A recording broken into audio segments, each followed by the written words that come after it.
Welcome to Midwest Paranormal Presents Paranormal Soup. I'm your host, Jason Bland, and tonight I have one of my favorite guests on, Jennifer and Kevin Malek. They are from Northern Wisconsin Paranormal Society. They have so much we can talk about every time we have them on. Not just about the paranormal. Kevin is a member of Mufon. Jennifer's a demonologist. I mean, these are some of my favorite guests to talk to, so we might go down a lot of rabbit holes tonight. And of course, we're going to do what we do every Sunday night, is the World Wide Web of Weird. We will take callers later in the show. We'll have all the lines open, both the Skype lines and the phone lines, so you can call in and join the conversation. And we'll be with you guys in just one sec.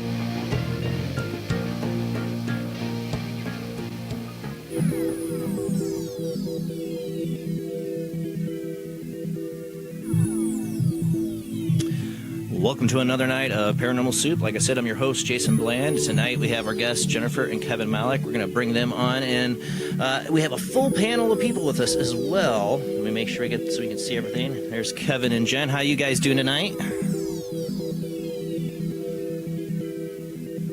We're doing good, thank you. How are you? Doing great. I've been excited to have you guys on ever since we scheduled it. We had you on not long ago when I had a guest not show. You and Ira Robinson hopped on, and we went down a lot of rabbit holes that night.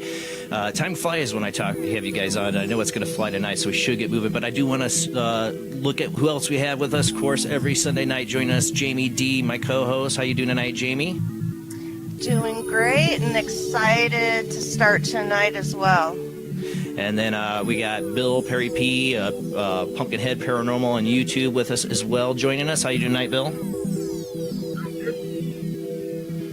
And also joining us just now, Rob Autry from St. Augustine, Florida himself, Old City Vapors on YouTube. How you doing tonight, Rob? Pretty good. Can't complain. All right. Well, let's get...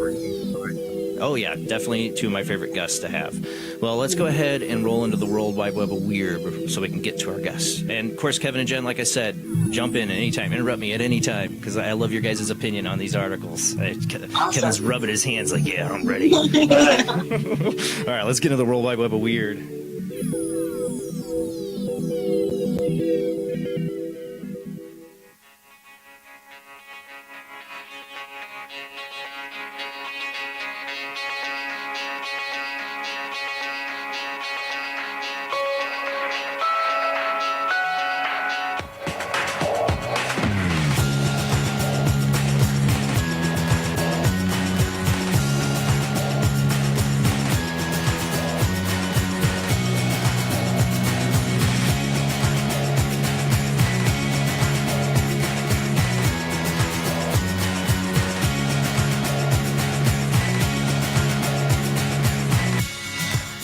Tonight on the World Wide Web of Weird, we're going to talk, this has been definitely viral, driverless shuttle involved in crash on first day of service in downtown Las Vegas. You know, I keep saying, I want my driverless car. I'm not a big person, like, I want to drive everywhere. I just actually bought a new car, and I still haven't even driven it yet, because I don't want to, like, screw it up. But yeah, I totally want the Jetsons, like, you know, driverless car. You know, I want something to take me, just tell it where to go. That'd be great. But things aren't looking so good on that front.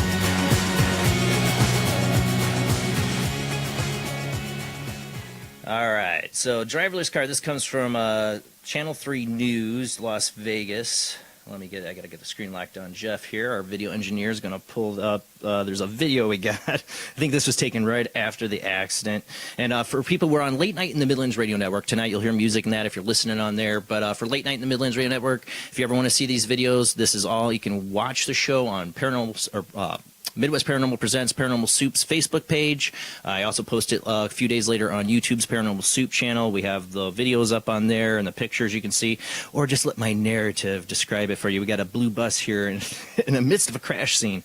Las Vegas is the first city in America to have a self-driving shuttle operating in real-time traffic. However, in its first hour of service in downtown Las Vegas, the shuttle was involved in a collision with a delivery truck.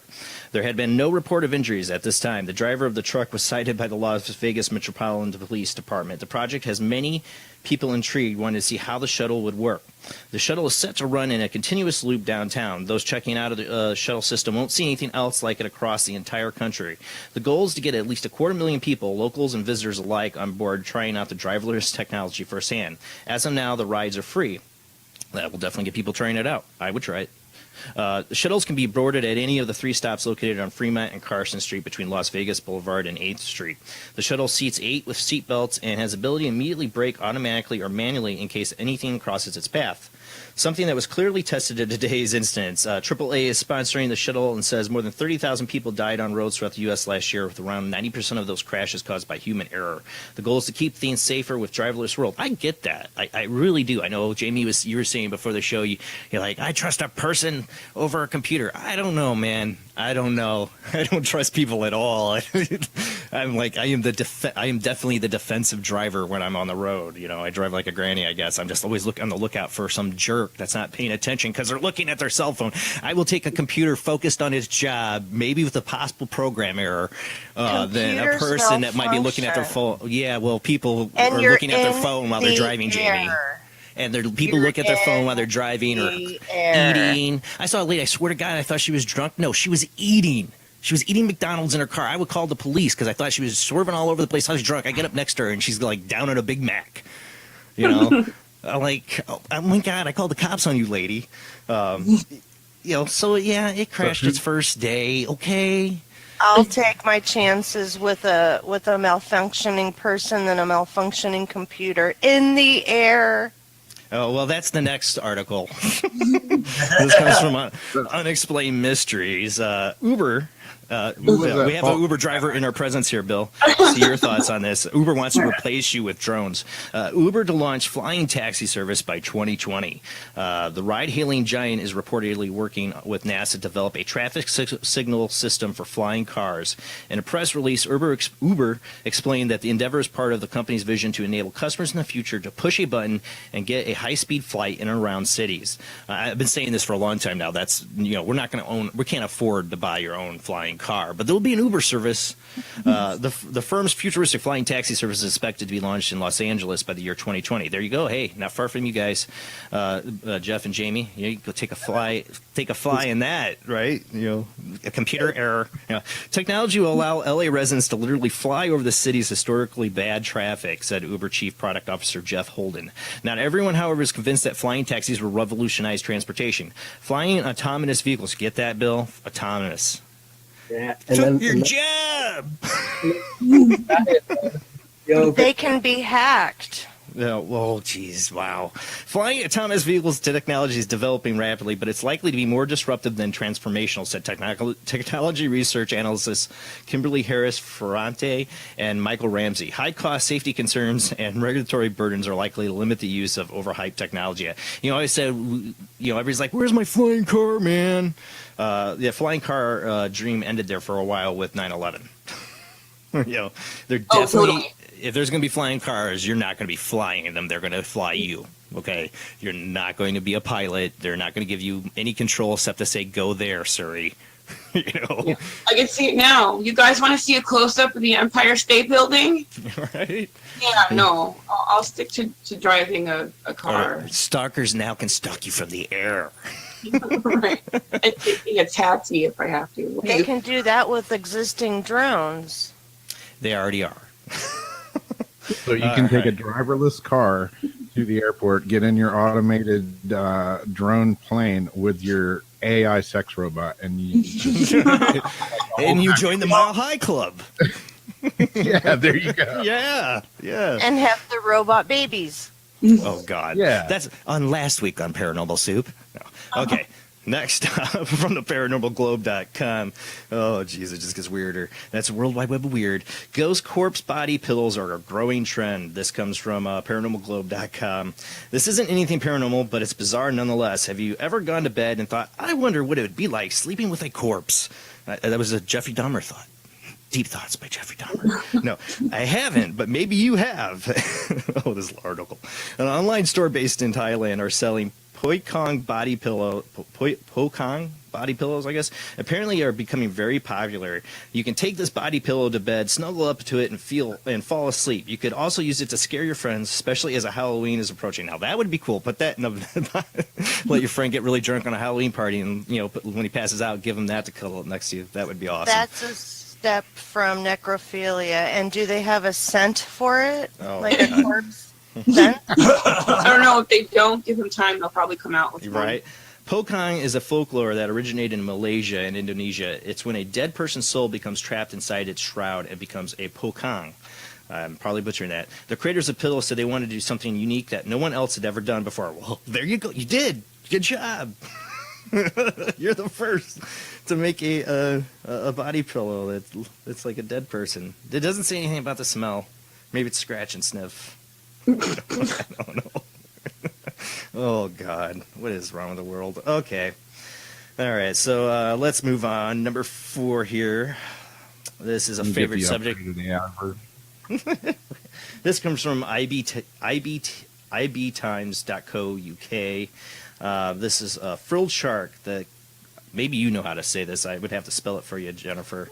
God, the Chlamydalaculus agnesis. What do they make? Can it be like funky looking shark breed 2 or something? It's got to be some long, complicated name. Jason's going to butcher.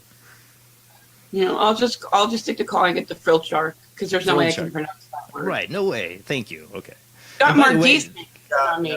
This comes from fellow radio host. Okay, I'm not the only one who can't pronounce this. Okay, they have their own show called Paraversal Universe where they butcher things too.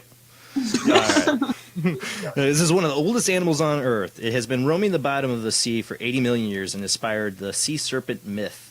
Scientists have captured an extraordinary prehistoric animal that still lurks in the depths of the ocean, as elusive as it is scary. The frilled shark, and the name follows that I won't say, is often referred to as a living fossil. It has inhabited the planet for 80 million years, making it one of the few surviving species from antiquity. Its sharp teeth and flexible jaws suggest it'd be the inspiration behind the mythological sea serpent. EU scientists working off the coast of Portugal caught the toothy beast in a trawler net while carrying out research to minimize unwanted catches and commercial fishing. The Institute of Sea and Atmosphere said the male shark, 1.5 meters long, has 300 needle-sharp teeth and 25 rows. Ooh. Despite existing in large numbers across the Atlantic Pacific Ocean, this species is spotted rarely because it dwells near the sea floor. The Institute scooped up their find 700 meters below the water surface off the coast of Portimao. I probably butchered that. The frilled shark still retains many of its primitive features. It has dark brown eel-like body with its dorsal, pelvic, and anal fins placed far back. It captures its prey by bending its body and lunging forward like a snake. Oh, you had to say that. Snakes and water, my two biggest fears. So this thing would just be the worst thing for me in the water. And even harder to spot cousin of this frilled shark, the megamouth shark, which they have only been 63 confirmed sightings. A 15-foot specimen washed up on the shore in the Philippines in 2015. Portugal's Institute of Sea and Atmosphere is part of the Europe's wide MINOUW project, which is made up of maritime science bodies from the continent, bringing together scientists, freshmen, NGOs, and even policymakers. It aims to develop and promote fishing technologies and practices that reduce unwanted catches with the ambitious goal of completely eliminating discarded catches from European fisheries. That thing's creepy, man. The water would turn yellow before it turned red for me. So yeah, no. All right, moving on here. Number 5 here on. I think it's interesting, really quick, because go for it. Think of how many percentage-wise of our oceans have never been explored. If they're finding prehistoric things like this, who knows what else is out there that they haven't discovered yet. Right. Yeah, it scares the crap out of me, to be honest. Like, I've seen the ocean, I waved at it, and I didn't go in it. I'm not just not. I like boats and stuff. Like, I would be the guy who go like, we need a bigger boat. I like the big boats, like big, safe, secure boat. Like, I do not want in the ocean or to meet something like this. So no, especially when they said it lunges like a snake. Oh, well, I'm done. It should have remained extinct. Okay. No. His eyes rolled over white. Okay. All right, moving on. Oh, shoot. Hit the wrong button. Moving on. Health officials sent to village to deal with organ-eating ghost. This comes from BereaMTimes.com. I butchered that. Sure. It's a while since we've had any ghostly going on, but a particularly nasty spirit was believed to have caused the deaths of 4 men. Public health officials, including a doctor and psychologist, have been dispatched to a tandem in Nongkong Si District in Kalashan Province, following numerous reports that probable ghosts had killed 4 men. Rumors prompted into action by the Kalashan Chief Public Health Officer, Dr. Puit to try to pacify frightened villagers. However, villagers in Mu 3 and Mu 8 and Mu 11, imagine that's your village, I'm in Mu 8, of Tamban Song, had already taken action by hiring a hermit to perform a superstitious rite to chase away the ghosts. I wonder if the hermit's like, just roll over, right? No, just kidding. They had to hire a hermit, you know. I just picture like an Asian Quinn coming in to get the shark ghost. No. All right. Villagers said they believe the ghost has eaten the internal organs of the 4 men, causing them to die. Northeastern and traditional beliefs relate the probable ghosts are spirits that haunt their victims and gradually eat their internal organs until they die. The ghost is usually identified as a female spirit.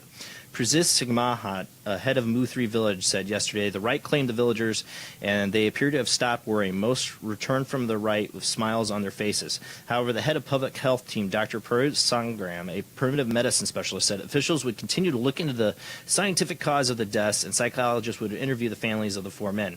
At this point, we found that one of the 4 men died of leptospirosis and another of blood pressure problems. Pura added that he had also instructed his team members to avoid saying anything that would ridicule or belittle the villagers' beliefs. The doctor erected 10 tents yesterday to provide health checks for villagers' residents under the stipulation that they would not discuss their religious beliefs. Health officials did target the houses of 4 deceased men to check the health of their family members.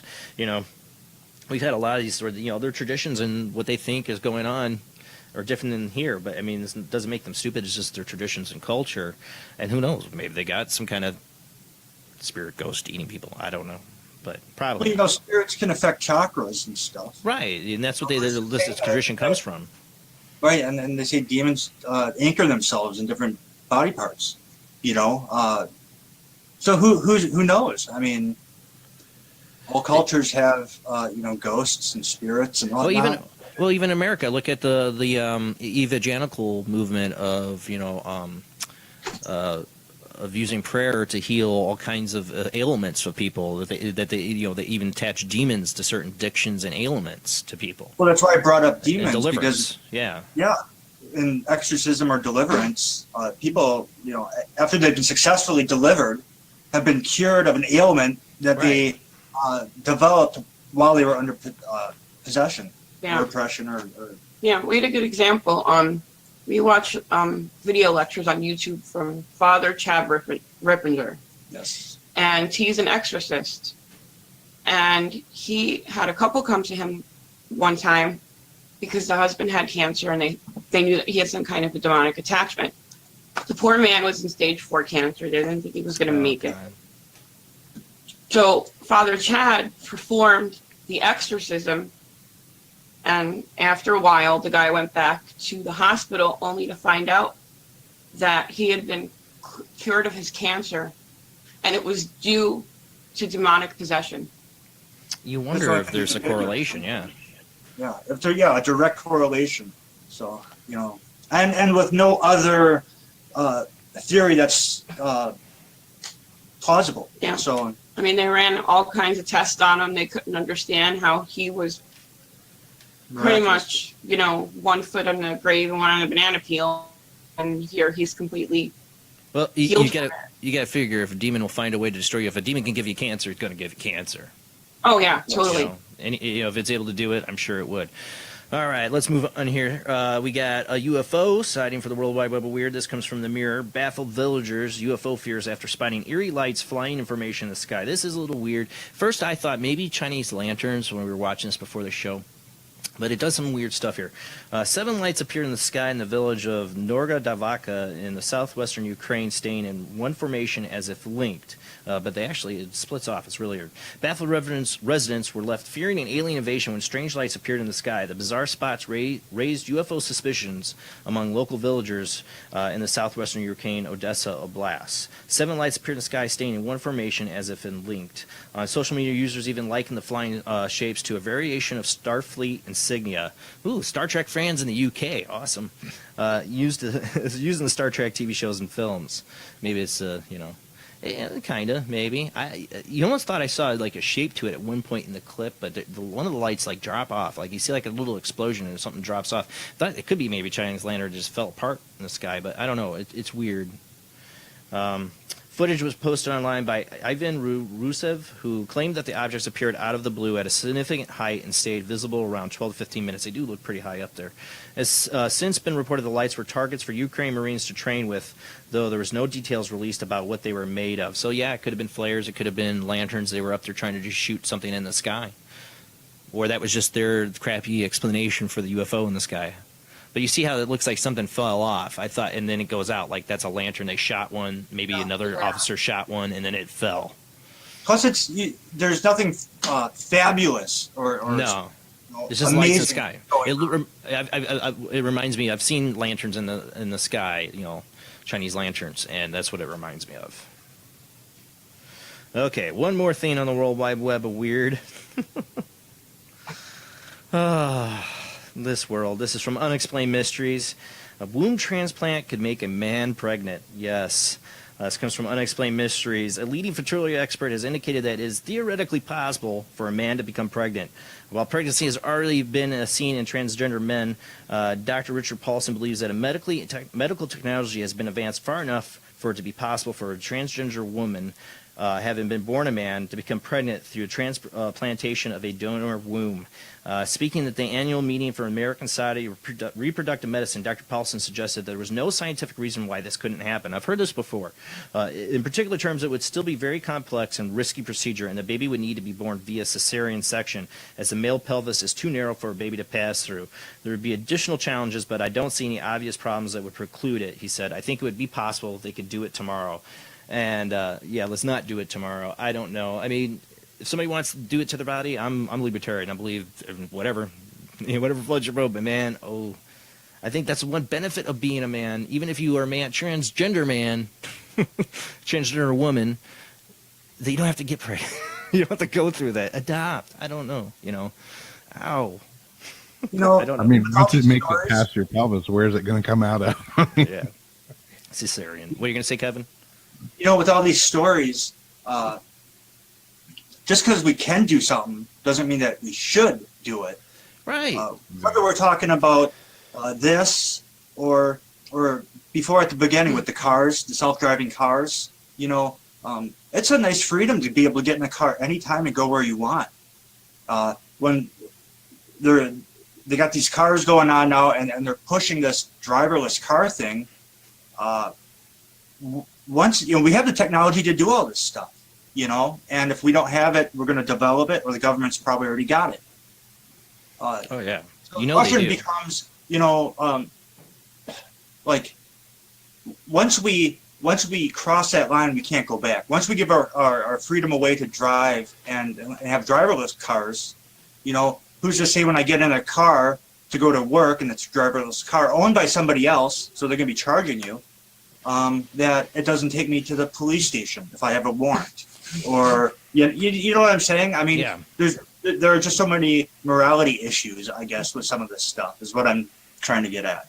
No, I know it's it's definitely giving away your freedom and control, But I'm also the type of guys like I want the car, I want to go pass out in the back and let the car just take me go, we have the technology to do this if we could do it right, Like in other words, if people, to me, I think they're pushing this whole driverless car thing. They want to make it cool and a fad and acceptable. And again, I just feel like we're losing more freedoms. We lose freedom every day. It's car control, man. Cars are killing people. Be careful what you wish for, Jason. Exactly. If we can do it, doesn't mean we should. Why fix something that's not broken. There's the geek That's mad all I'm scientist. saying. There's the All I'm saying. Same thing There's with a the geek- nature stuff. I mean, there's a geek mad scientist in me that goes like, I want it. You know, I know I agree with everything you're saying, but there's the geek part of me that's like, I want a car. I want to go, okay, take me here. You know, Why not? We all grew up with the Jetsons. as long as it gives us the freedom to still drive if we feel like it, which I probably never would. I'd be like, take me, computer. Take me away. All right. Well, I want to get to our first commercial break so we can get down. There's so many conversations that one thing can lead to another. So I'll play that. For people on Facebook, we play music on Late Night in the Midlands you can't hear on the show on Facebook because, you know, Facebook's mean like that. Mean Facebook. But on Late Night in the Midlands, you can listen to the music if you feel like it. It's a good way. You can call in, listen. There's a line number. I'll have all that during our commercial break. When we come back, we're going to talk with Kevin and Jennifer Malek. I don't know. We got a lot to talk about tonight, so we got to get moving. All right, guys, be back with you in just a few minutes. All right, tonight on Paranormal Soup, I have two of my favorite guests, hosts of the show, Paraversal Universe, Kevin and Jennifer Malek. These guys are some great investigators, and not just ghost or paranormal. I mean, they go down any interest or rabbit hole that I'm interested in. Let me get my notes. My notes are going nuts on me. Okay, so Kevin Malek, he's a paranormal historian, founder of the Northern Wisconsin Paranormal Society. He's also a ufologist and a field investigator with UFO Wisconsin research team and formerly with Mufon. He's also serves as conspiracy analysis for the Ultimate Conspiracies and Apocalypse Nation. Jennifer Malek is a psychic and resident demonologist with NWPS, or Northern Wisconsin Paranormal Society.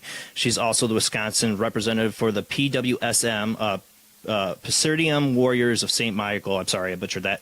They both run the Northwoods Paranormal Resource Center in Rhinelander, Wisconsin. They are contributing writers for Supernatural Magazine, and they're the host of Paraversal Universe on Inception Radio Network. How you guys doing tonight? Let's get to you guys, because I got a lot to talk about.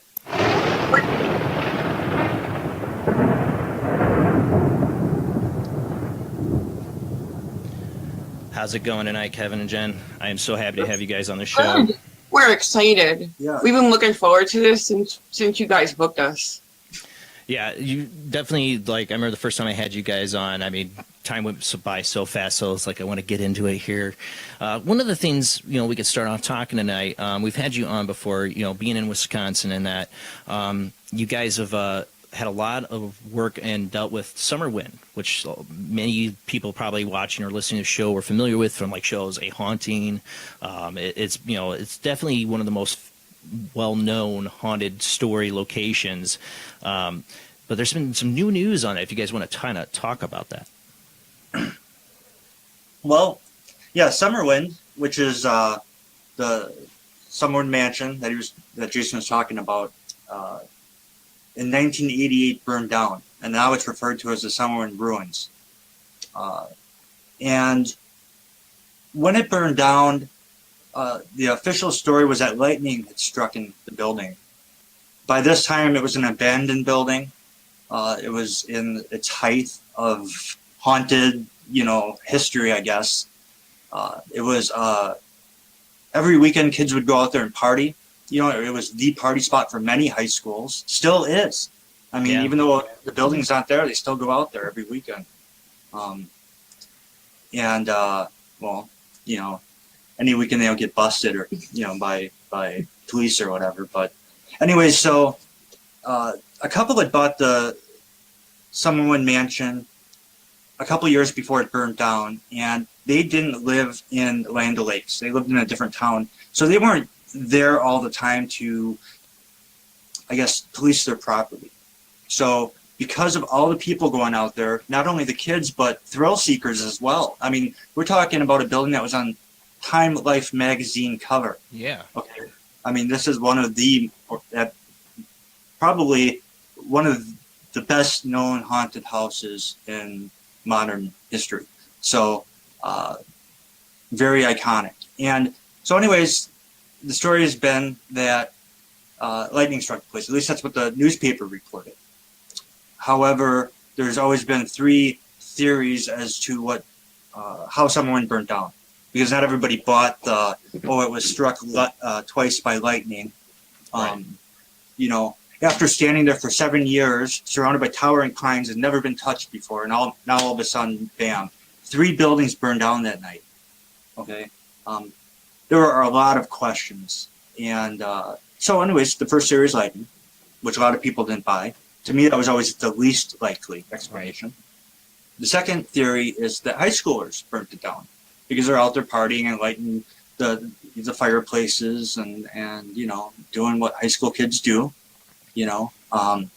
And the third theory is that the town got so fed up with all the neighbors complaining and the police complaining and even ambulances going out there at times that they're like, we want this place gone. We're going to torch it.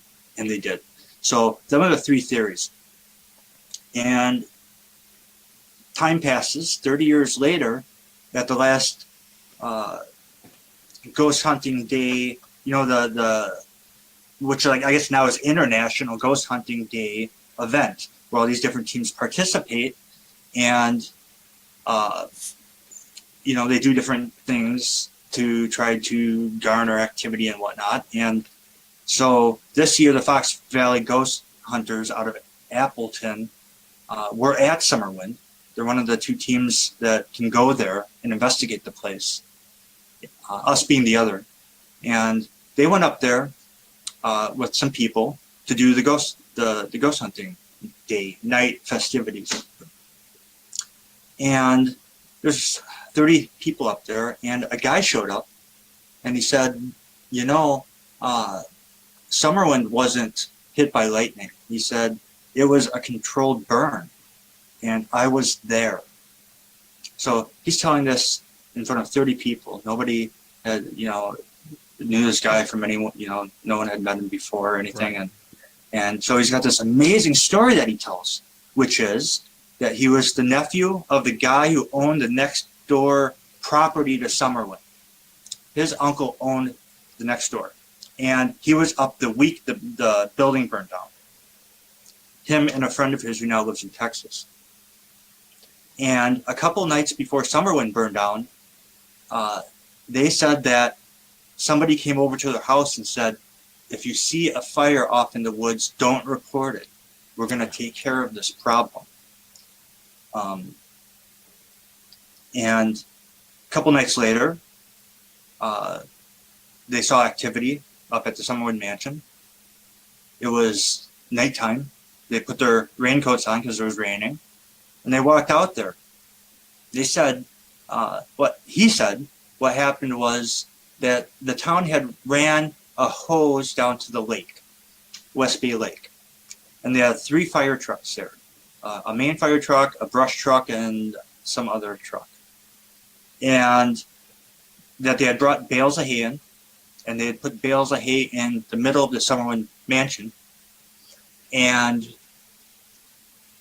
we're guessing the other buildings as well, because again, 3 buildings burned down that night, not 1, and they're at least 20 feet. 2 of the buildings were at least 20 feet apart, and the garage was even further than that. So, anyways, so he said they brought the bales of hay in, and they had to use propane torches because it was wet. That night was a rainstorm. There was a storm that night. They probably waited for a night. Yeah. They specifically picked that night because they knew the storm was going to be there, and they could see it was lightning. And he said they, after they had watching him for like an hour or whatever, they lit the hay in, and Summerwind burnt. And he said an old man walked up to him and said, lightning struck this place, don't you? And walked away. And so someone said, well, why are you saying something now? Why didn't you say something before? And he said, our family we needed a new septic system.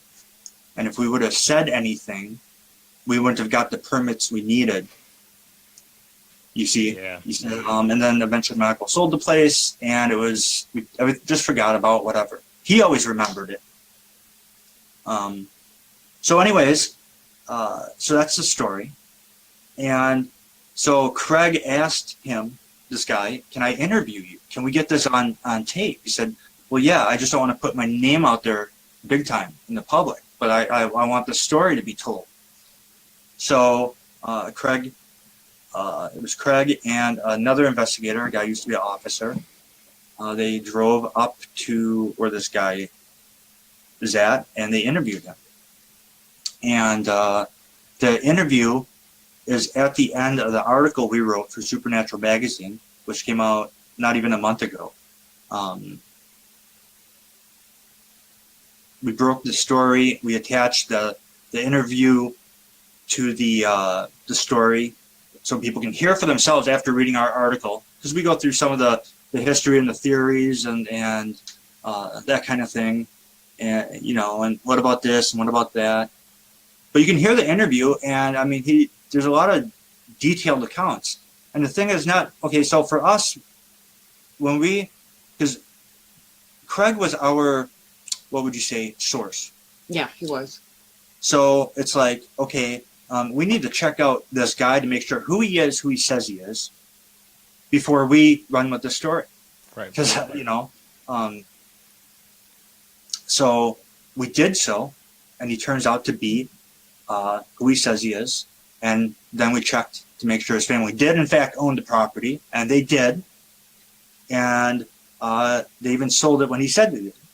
So it's all there. And not only that, he had pictures of the smoldering flames of Summerwind. He could prove he was there. Yeah. He was there. So it's like, okay, this is really believable. I never believed it was lightning. Lightning doesn't strike twice very often. Certainly, there's no reason for this building to get struck. I mean, if it's been there for 70 years, like I said before, and 3 buildings, even with 2 lightning strikes, it's like building 3 in New York. Like, there we go. One thing leads to another. Yeah, the math is not adding up here. So, so that's what came out. And then after our story broke, then the Milwaukee Sentinel picked it up, and and of course the town rebutted. What was the rebuttal? No, it wasn't us.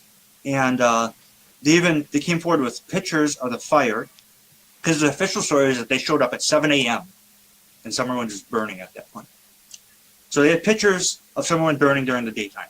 And they're saying, well, if we were there at night, then you see what I'm saying? Like his story doesn't match up. And we okay, well, let's look at this. Okay. If they showed up at midnight and he came up and he watched them for an hour. It's 1 o'clock and it's pouring rain out. And they light it between, let's say, 1 and 2 o'clock. And it gets daylight at 5 a.m. because this is Father's Day weekend. Okay. We tried to find out how long it takes a building to burn under these conditions. We couldn't find out because we didn't know if the installation and this factor and that factor. So they couldn't give us an answer. But being as what it was, and it's feasible that them picture. And when you look at the pictures, it's an early morning picture. Yeah. So what I'm saying is, no, them are like 5:30 a.m. And of course, this is 30 years ago, so there's no time stamp on the pictures, just a date stamp. So ultimately, what did the pictures prove? That the place burned down. That's it. Yeah. But it doesn't. There's no definite. And when you look at the pictures, most of the building is already gone, consumed. Like you're just getting all the walls are burning now. The inner upper part is all just gone already. So you could tell it had been burning for a while. Oh yeah, the fire department charge just like get an echo from you guys. Well, we're talking. Okay, if this theory is true, and we're not saying any is or isn't, we're just presenting what we're coming across.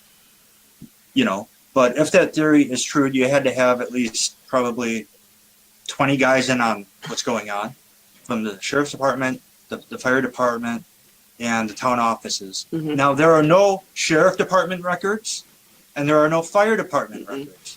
Okay, now we're talking about the most popular building. Even though it's haunted, it's still the most famous building in Land O'Lakes, Wisconsin, which is a town of like 500 people in the middle of nowhere. Yeah. So it just doesn't. It's like, okay, well, it's 30 years ago, and computers since then, and this and that, and not all departments did protocols on this or that, and it's just like nobody's got any official anything on this that we can look at, So it's just there's just so many unanswered questions, I guess. And so the bottom line is, okay, I guess I'm no attorney, but from my understanding so far, that there's the statute of limitations on the criminal end, so nobody can be officially charged with it. But I think the civil end is still open. So I don't know. I mean, I'm not an attorney, but from what we were learning here, because, we're asking questions and calling people and trying to figure out what's going on. That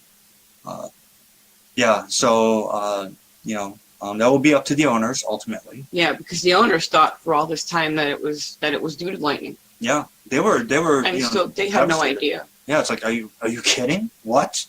We bought the place. And the thing is, they bought it specifically because it was Summerwind, the world famous haunted mansion. Yeah. That's why it was bought. Yeah, it was their wedding anniversary, and she had told her husband to go out and find her something unusual.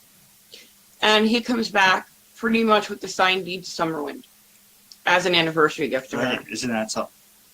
Something I would do. Well, it's cool. Yeah. I'm getting echo from you guys now. I don't know if it's because the feed now I don't hear it, but I was getting echo when I was talking. Just maybe I don't hear it now. Of course, now when I say something, now I don't hear it.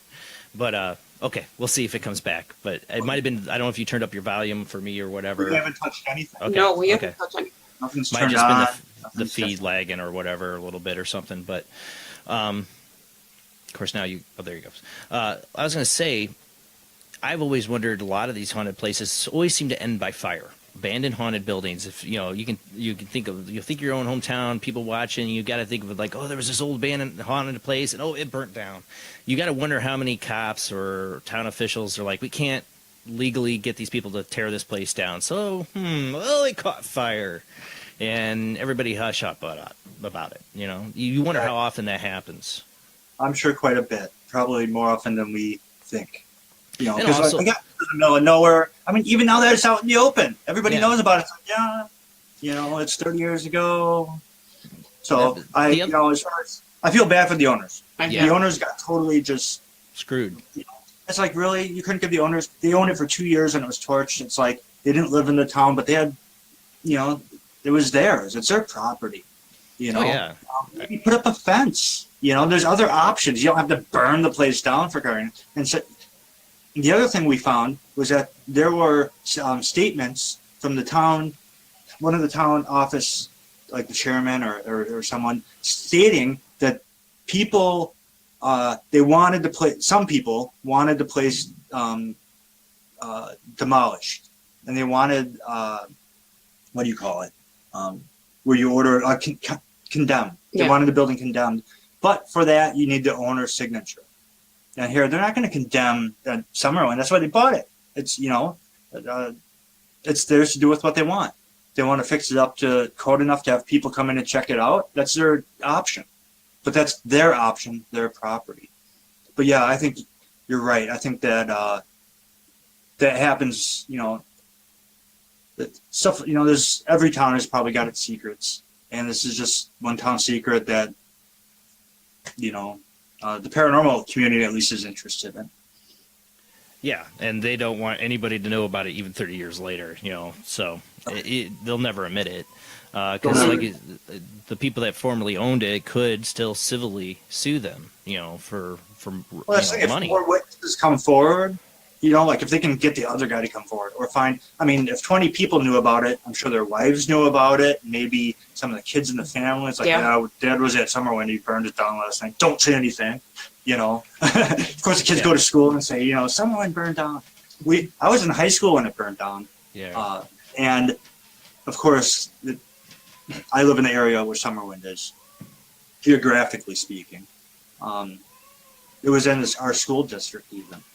And, I heard about it in high school before even it came out on the news. So I always thought high school kids did it. Now I'm not so sure. Now I'm kind of like, well, I always thought it was a plausible theory because, kids partying there, being drunk and stupid, absolutely. That's plausible.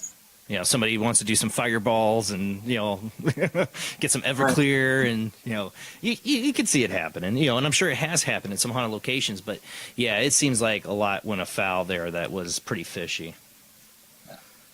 Little blurb I'm reading. It says, in 85 officials for the town of Land O'Lakes made an attempt to demolish the vacant home. See? Yeah, he found it. Yeah. And then it later burned down by a lightning strike. How convenient. Yeah. They all sang Kumbaya. Right. They claimed lightning hit it twice. First was, what we found out was that one paper said lightning hit it, and then another paper said lightning hit it twice. So, and it's like, well, did you have like a fire marshal or somebody, the fire chief, did he do an investigation? I mean, who saw the lightning strikes? Where's their testimony? You know, anything, please. Oh, we don't have nothing. But it was like, okay, well. And there's probably a reason why they wouldn't want to put it on anything written, because that would make them more, especially cost firemen and police officers their jobs for writing a false statement. So they just no statement at all. Yep. Yeah. That's the biggest clue to me that there was an inside job. Yeah, there's no paper trail. If that's what really happened, and that just screams cover up. Yeah. Oh, yeah, for sure. Well, you guys, you know, for people that know you guys, you know, you do your show, Paraversal Universe. You talk about a lot of different topics and that. One of them, you know, we didn't even talk about this before show. I was wondering, you guys were in Chicago recently for some paranormal conferences. What are your thoughts? You've heard about the flying humanoid in Chicago. I didn't even get to talk to you about this. Have you done any research into that or seen what's going on with that? Because it's getting weirder. Yes, we've been following the story on Paranormal Blender about the Chicago Flying Phantom. I think that's, you know, what do you call it? I think that's Man, the tower. Yeah, right. I think the Flying Phantom, Chicago Flying Phantom is what I've seen most often referred. Right. And so, you know, reports were coming in. And after a while, there were so many. And, you know, after reports started coming in on a consistent basis, different individuals had decided, which I'm glad they did, we need to investigate, we need to go out to the scenes, we need to talk to the people, we need, you know, these kind of things. Now, when we went to Chicago, one of the things we wanted to do was look into it a little bit, somehow or some way. We didn't know how, we didn't really have a plan, but we know, you know, we knew people in Chicago, and we thought, well, if there's, you know, not like we're going to solve the mystery or anything, but it was really cool to look into it. And we were at the Chicago Ghost Conference, and they had a panel on the Mothman, and they had the investigators up there who were working the case. And there were some issues that they had found. Some examples, like, for instance, one of the reports stated there was moonlight during the event, but when they looked at the moon phase and everything, the moon wasn't there. There was another one where three of the reports had the same IP address, right? So now we're like, okay, well, at this point, you know, when things like this are happening, obviously there's some hoaxing going on, or likely, right? Clickbait. Now, the investigators did say a couple of the witnesses seemed very sincere. Everything seemed to check out as far as their stories are concerned, at least from what they, you know, little details that they can check out and reference, and just to make sure that the people were where they were when they said they were where they were, and little things like that, like, you know. So what do I think? I don't know at this point. It's tough. Yeah, that's how I feel about it. I mean, it could have been. It could have been dressing up at night.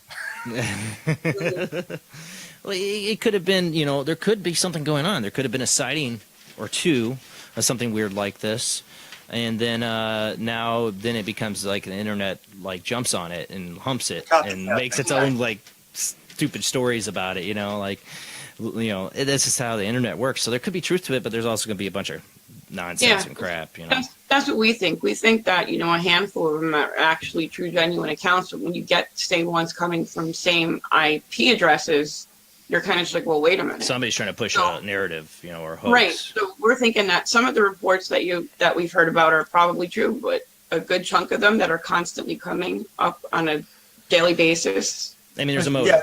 somebody's got a website and it's on this subject and they want to draw people to it, they're going to put these stories out there and put them right on their page and put it up on Facebook and Twitter, and it's like, ooh, what is that? Flying Mothman in Chicago? I'm from Chicago. I'm near Chicago. I'm going to click on that, and boom. And it's the idea of it.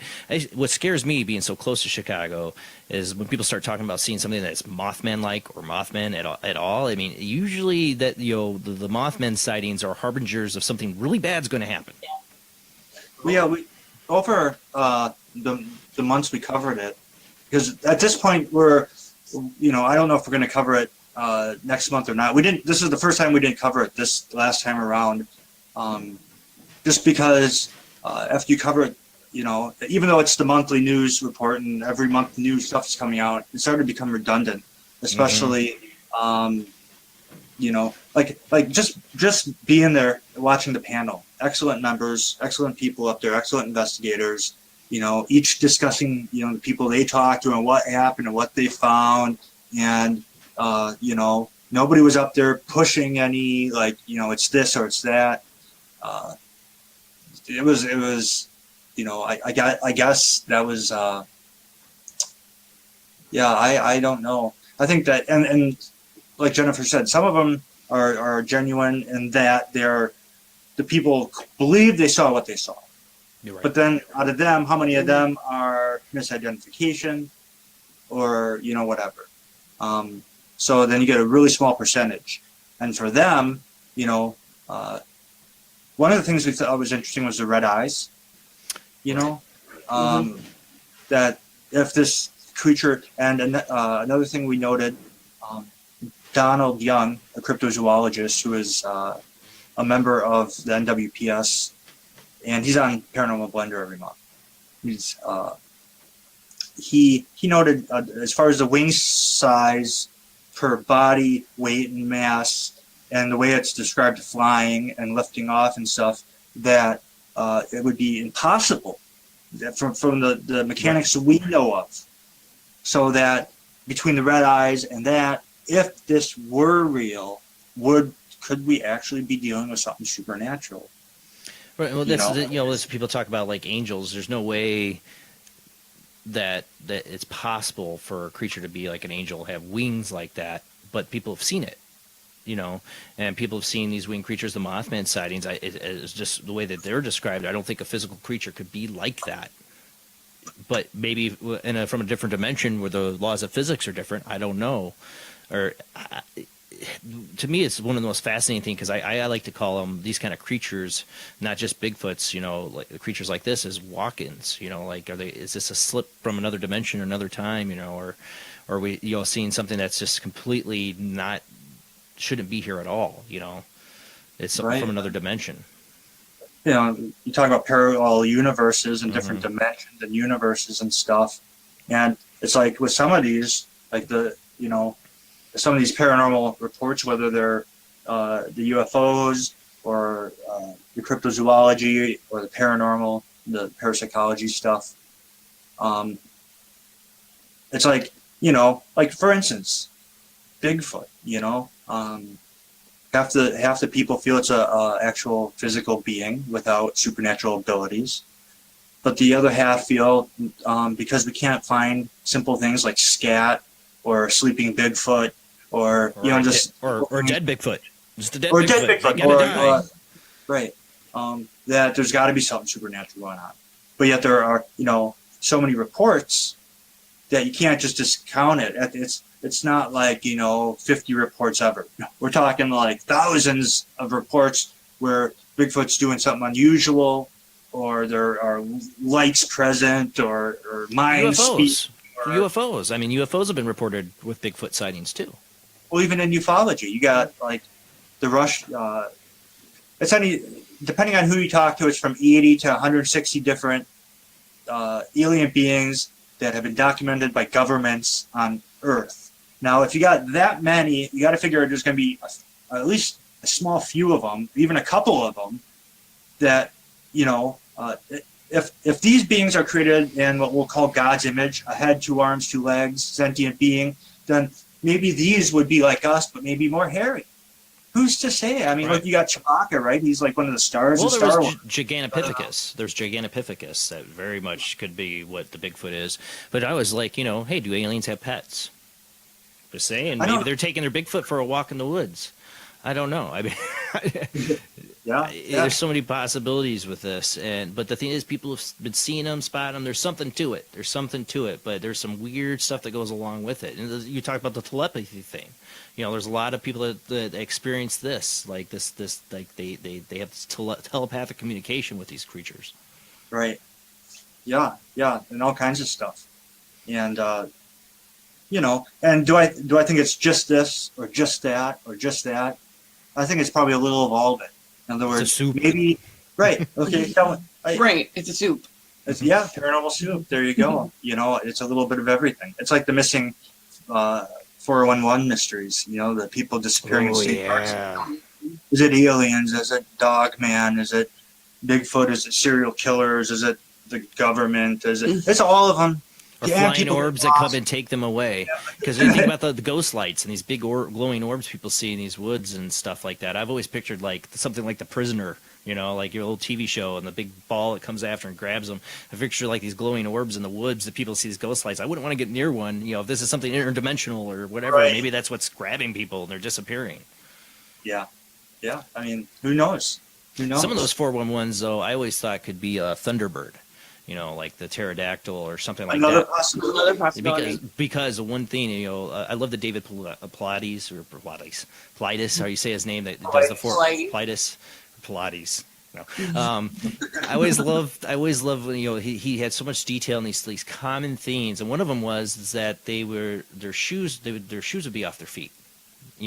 They'd find their shoes, but not them, or they'd find their body, later, and it'd be up to some high point that a child couldn't have crawled to on his own, and he was missing shoes. I mean, if you get taken up off out of the air, mountain tops 20 miles away mm-hmm. within overnight. Yeah, Like Yes. who? Even an adult. Okay, and they'll find like the pants inside out and stuff. Like so, someone took off the pants inside out, left the pants there, and then when they find like for the dead children they found, okay, they're all scratched up. Like it's almost like and a couple of the kids even said that wolves had stole them. Okay, like a wolf carried them off is the description. I think one is a wolf bear and the other one is like a wolf creature. a man bear pig. Yeah. No, So okay, so we were I was on talking to Vic Cundiff about this on his Dogman encounters, and it's like, well, what can possibly? Why would a dogman want to take children?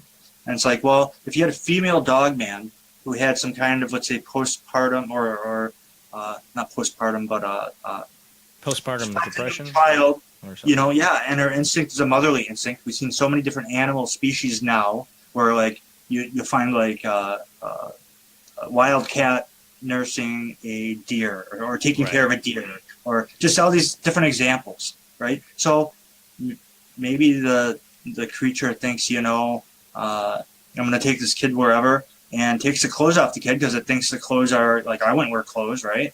And carries the kid through all this bramble and brush, and the kid's getting all scratched up, and how else can you explain it? I mean, if it's a person stealing them, they're not going to take their pants inside out like that, like they find in different cases.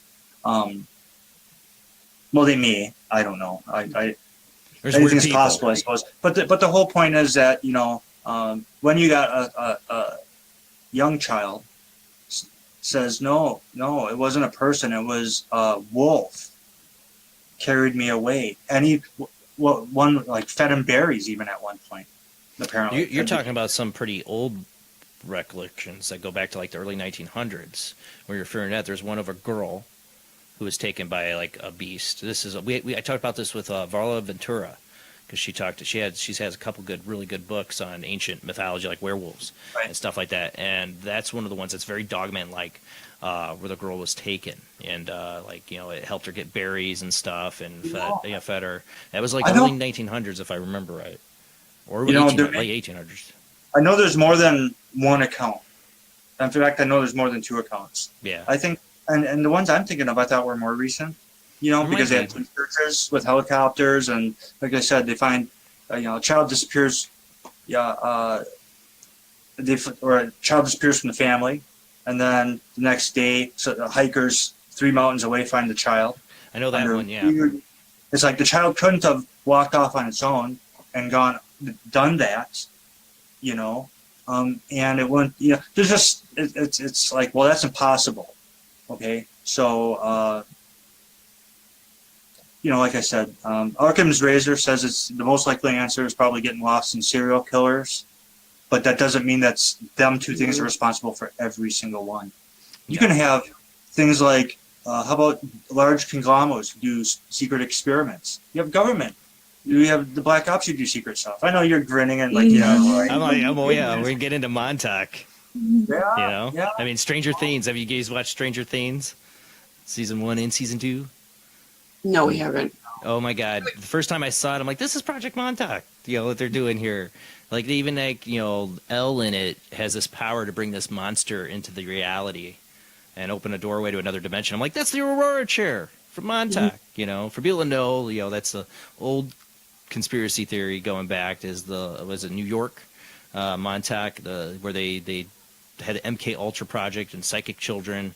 And the rumor or conspiracy theories that that they had this thing called the Aurora chair, where they could enhance a child's psychic power to create gold out of thin air, or create a reality, or watch people, or kill people long distance, or time travel, open world, another dimension. It's a bring creature. One of the best stories is that a child on the Aurora chair had a nightmare in it, and the creature from her nightmare came into the reality and killed a bunch of people. I mean, this is all the crazy stuff we've heard about Montauk, and they made it into Stranger Things. Instead of Montauk, it takes place in Indiana.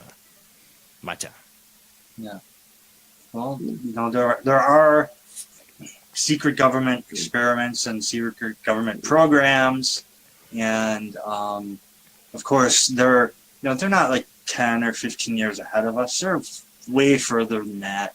You hear all these stories that they got like underground, cities and grid connections and, with the round glass tunnels, and they can melt rock and they can do this and that.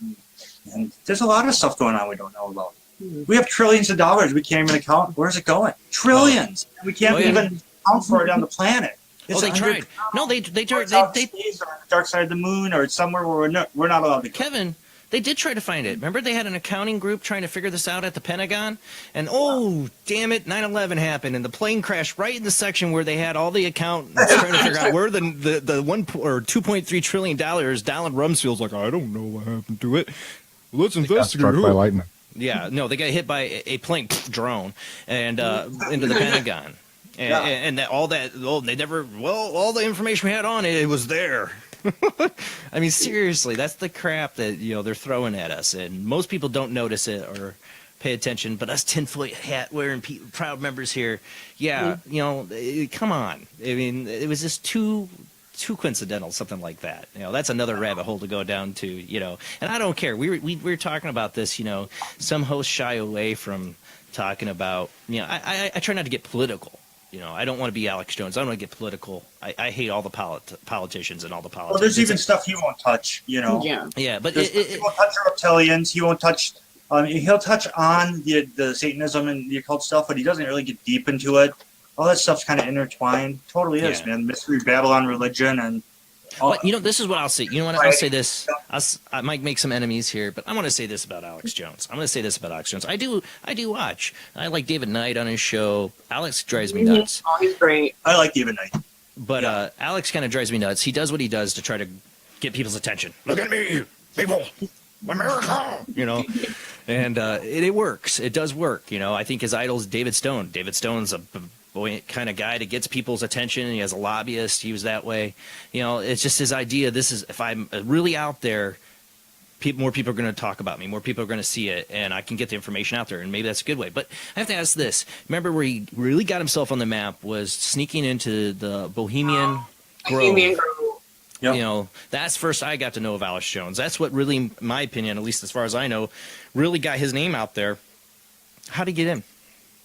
Well, he said he snuck in. He had connections and he got in. What are your connections? I'm just saying, if you want to control the narrative, there's going to always be tinfoil hat wearing people out there. The numbers grow and grow, and they're growing now. do you just let it happen, or do you control the narrative? Just Well, saying, is he a First psyop? of all, he wasn't a big name when the story broke, right? If they're going to put out fake information, they're going to find someone with a bigger name than Alex Jones, who nobody ever heard of. I would think they own. I mean, the Hollywood and government are again intertwined. You know, so. But where you, would you don't say, want well, somebody. again, You don't want somebody that's well known with a lot of respect. You want somebody that can be questioned and torn down whenever you need that to happen. You know what I'm saying? You know, but go ahead. Well, I think that like with Alex Jones, we watch him, and he's not perfect. No. One thing I like about him is his message. Yeah. Like, you know, I like the God-fearing stuff. I like the morality stuff. We don't have enough morality, and we don't have enough just common sense, and that is the damn truth. And so you got to have some kind of balance to that, you know. And I got to think that, you know, if Satan can have his, Antichrist out there doing whatever, God's powerful enough to have some people out there that can reach millions of people that have some kind of, at least like, hey, it's not what you're hearing from all these people. Think for yourself and check out this. You know, the thing with Alex Jones is he doesn't say things that once in a while, but he doesn't. The bottom line message resonates with me about nationalism and about again this. I guess it would be, you know, morality and the stuff that you find. Also, wake the heck up, America. I mean, come on. Yeah, I mean, the stuff that's on people like Alex Jones, just a conspiracy nut.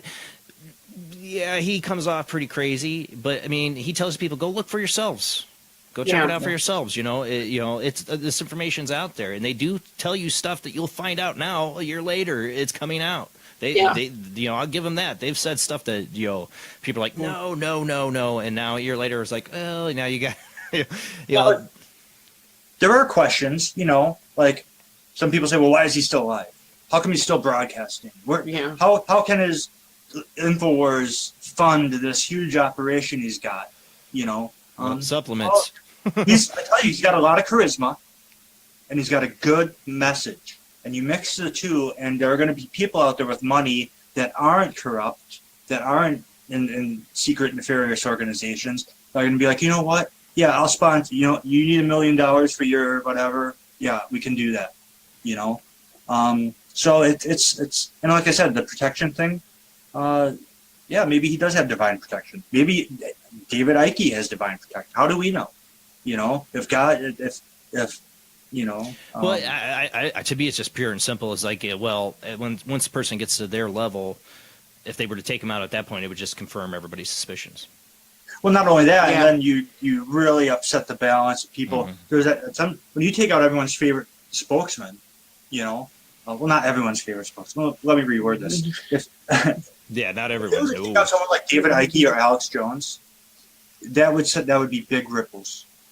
You know, that's where like people are like freaking out. When people start to freak out and they start thinking, okay, if they're doing this, and you know, I kind of figured that would have happened if Hillary came into office. I was thinking that once she came into office, clamp would come down, you know, drop the hammer. We want, you know, world government. We're going to do this. We're going to do that. We're going to do that. We're going to do the TPP. We're going to have fake money. The UN's going to be the world police, and all of a sudden. Oh, I think that was the plan. And it went all to high hell. It's it's the plan. It's no secret. You can buy the books. You know, you can go to a bookstore and find books and that have their plans. This is what we want to do. You know, and like you're talking about the transhumanism stuff, you know, that's scary stuff, man. Because now what you're saying is creation wasn't good enough. We want to manipulate it and change it. And, you know, now you're getting into some Luciferian kind of, what would you call it? You know, and the secret, Okay, so get this. So I know you guys, you know, you don't really watch a lot of TV. And like you said, you haven't seen Stranger Things, which if you do watch any TV, watch that. It's really good. But especially if your kids are the 80s. But one of the things is, you know, the whole Harvey Weinstein thing coming out, and now Kevin Spacey is being like, a lot of bad stuff. Yeah. Him being on the Lolita Express, people look that up. Jeffrey Epstein, Bill Clinton, the Lolita Express, Orgy Island. Go look it up, people. It's not tinfoil hat. There's evidence, a lot of evidence that you can find the flight lists with these people's names: Chris Tucker, Kevin Spacey, Harvey Weinstein, all these really bad people flying on a plane with a guy who's convicted of peddling sex slaves to his friends, basically. And Bill Clinton flew on his private jet many times. Okay, so the media ignores it completely. This, that they don't want to talk about Jeffrey Epstein. Jeffrey Epstein, hey, he was friends with Donald Trump. Now, Donald Trump never flew on his private plane, but they were friends as well. He, had him at his Mar-a-Lago resort and everything. They were friends. So you think this guy, convicted millionaire child, trafficking guy, went to jail for this for 3 years, should have been in their life. You thought they would go after Trump because Trump's connection. Well, the reason why they didn't is because Bill Clinton's a lot more connected to this guy than Donald Trump. So they didn't go after it at all. But swear to God, Kevin Spacey, like I started watching House of Cards when I saw his name pop up a year ago on this airline thing. I'm like, really? And he does a show, House of Cards. All right, House of Cards, first season, first episode, they show you basically Kevin Spacey's supposed to become Secretary of State. And they have a pay-to-play scheme through his wife's charitable foundation. Okay, remember Kevin Spacey's friends with the Clintons. Okay, get that? Okay, later on, like season 3 maybe, when Kevin Spacey becomes president in the show. Sorry, spoilers. Guess where they go? They go to his place where there's these guys dressed in dark red robes, and there's this big, looks like almost like a giant owl, but it's like it's a raven, but it looks just like Monarch the owl thing from Bohemian Grove. They call it Elysian Fields instead of Bohemian Grove, and like it's an all men's private thing, just like Bohemian Grove. Kevin Spacey's there with multi-billionaires. They're trying to make it normal. They're trying to, they want everyone to think it's okay and normal. Yes. And get cool. this. Guess what one of the billionaires is trying to do? They're all joking, and they're like all these guys are all in their rugged. They've been camping out there. This is like the Disneyland version, I think, of Bohemian Grove, really. But the billionaire is paying people money to try to make himself become an artificial, like to transhumanism, to live forever. In that, I'm like, that is interesting. They put that in there because a lot of people think these multi-billionaires that are part of this whole global elite thing want to make themselves immortal through robotics and transhumanism. And they do. Mm-hmm. And somebody asked me, she's like, I don't get you guys in your global conspiracy stuff. Like, why would they want to kill half the population of the world off? Who's going to do the jobs? Who's going to work? And I just put robots. And she's like, mind blown. She got it right away. I'm like, don't you see what's happening? They're going to replace us with robots. They don't need as many people anymore when the robots start doing the jobs for us. Exactly. And that's the thing about with the cars. We don't need driverless cars. We have people, that, hey, until we don't have unemployment anymore, people can be doing these jobs. They could be supporting families. In other words, that just because we can do it doesn't mean should we. I can kill a kitten doesn't mean I should. Bill, how do you feel about it, Bill? No, come on, Bill. We got an Uber driver right here, Bill. Yes, how do you feel about robot took my job? Let's talk about this. Now Uber's got super planes, right? Yeah, they're 2020, man. Your job's gone, man. There'd be flying planes, dude. Hey, I've thought of it because I remember seeing something on the news a while back. Some report that with the driverless cars that eventually. It's like, God dang it! if they get the bugs worked out of the systems, that most likely eventually that will replace. They're working the bugs out on their Uber's working the bugs out on their delivery service and their platform and everything using you as drivers, and they will replace you later with robots. Exactly, or just driverless car. It's not really technically a robot. It's just a computerized car that will take you to wherever you need to go. But as you saw in your little story today, they haven't quite. The first hour. Like, the car crashed. It's not ready yet. I still got a job. What if that scares the hell out of We me? haven't worked out the bugs on that yet, I guess. So, Well, as you people are watching on Facebook or listening late night in the Midlands, we're going to go down many rabbit holes. When we come, we're going to go to our commercial break now. When we come back, we're going to open up the phone lines. You can join this rabbit hole conversation. Go anywhere with these guys, because that's why I love Jennifer and Kevin. Check out their show on Inception Radio, Paraversal Universe, every Friday night at 10 p.m., right? Central? Every Friday night at 10 p.m. Central on Inception Radio Network. Yeah. All right, guys, we'll be back after this short commercial break.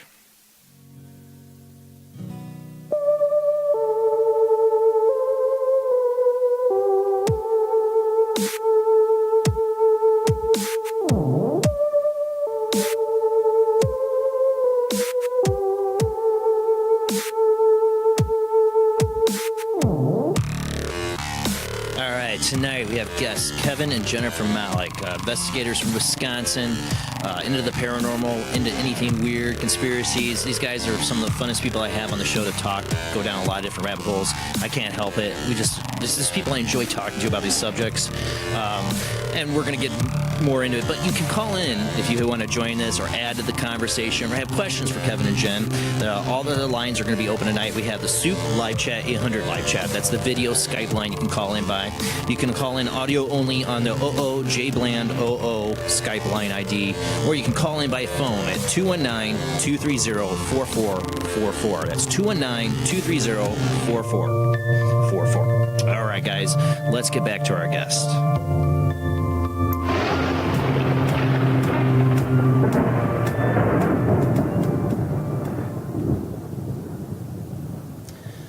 All right, we're back with Kevin and Jennifer Malek. How you guys doing so far? Having fun going down these rabbit holes? Oh, yeah. Oh, totally. We always love going down these rabbit holes with you guys. It's awesome. You talking to like this recently, one of the things I've always, people are like, oh, that's crazy, is, I've done a lot of looking into. I'm not an expert. I'm not some professional researcher, but it's in something that interests me is the child pedophile rings.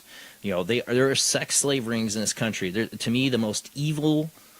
There's nothing more evil than the idea of harming children or sexualizing children or doing. We are getting so screwed up, and I almost feel like I don't know how you guys feel about what's recently come out. It started with the Harvey Weinstein thing, okay, and then now of course Corey Feldman came back into the light talking about the Hollywood thing. I mean, now there's people coming out about Corey Haim and Charlie Sheen. Charlie Sheen doing stuff to Corey Haim on the set of Lucas.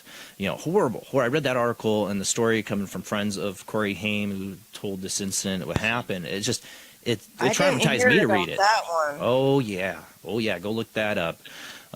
Charlie Sheen on the set of Lucas sexually molested Corey Haim. Yeah. That's what they're saying. I mean, and he told Corey, well, this is what all the guys do in Hollywood.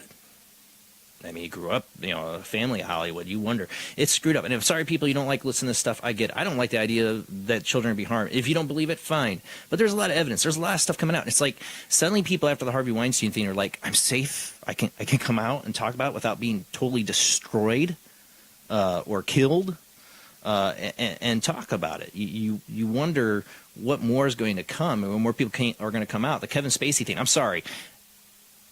If he touched a 14-year-old boy and he was 29, anybody else would do that, their ass be in jail. Yep. Yeah. And nobody would be like, oh, but he was drunk or he's gay now. I have friends that are gay. They're insulted by that. Now they got this push where they want to make pedophilia no different than homosexuality or any kind of sexuality. No. This whole pedo movement is just the most disgusting thing. It's just No. like. Go ahead. Yeah, no, it's That's what you're. for real? Oh yeah. They're starting to push this now, where they want. I mean, well, you got it went from 20, 30 years ago. I mean, even homosexuality was tabooed. That came out. It took the 90s, and you started having these shows. And that's fine. I'm glad it did. I'm not ripping on it. No. It's not. Yeah.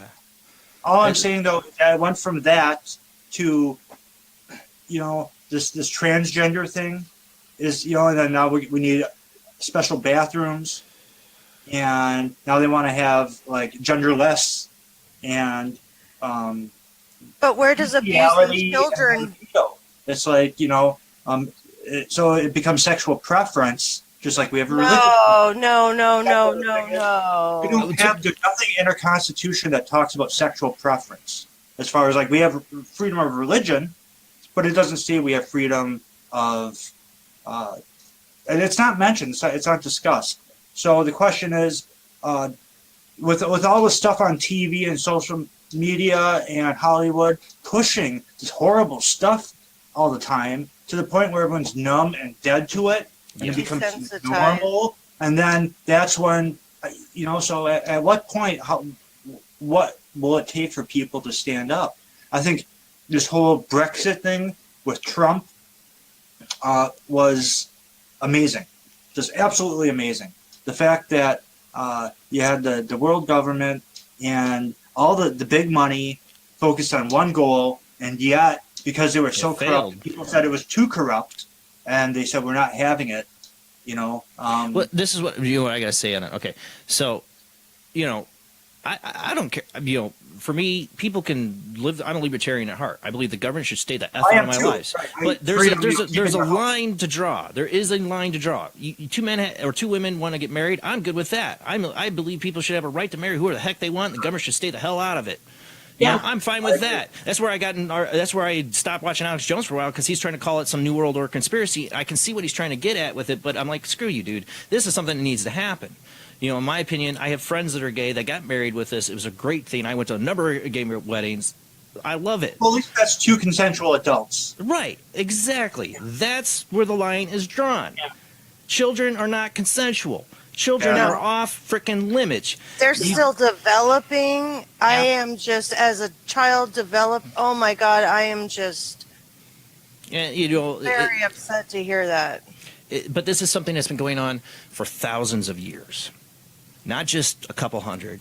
The child sex slave rings have been going on for thousands of years across the world, and it's always been okay. But you got to understand, the secret of this isn't just a few hundred years. The secret of this goes back throughout our history.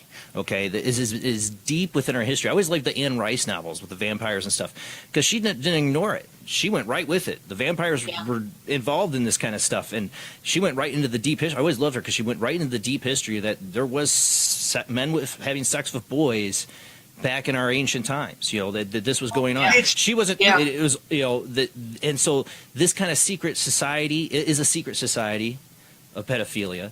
Does exist. Look at our history. Go into our history. You'll find Mambla. Beyond Mambla, there is these people that do these things. They band together secretly and do it together. Right. And it's been going. Like I said, you can go back and find it back in ancient Roman and Greek times. People also have the bondage, the really gross bondage, like crazy ass stuff like that. Whatever. But the kids is not okay. I don't care what. I don't care what people do in the privacy of their own bedroom. I don't give a crap, as long as they're consenting adults. That's where the line is drawn, and there's no way that line can ever be crossed in my mind. No. I would hope, and most people, and that's where we're getting to a point. You talked about the tides changing.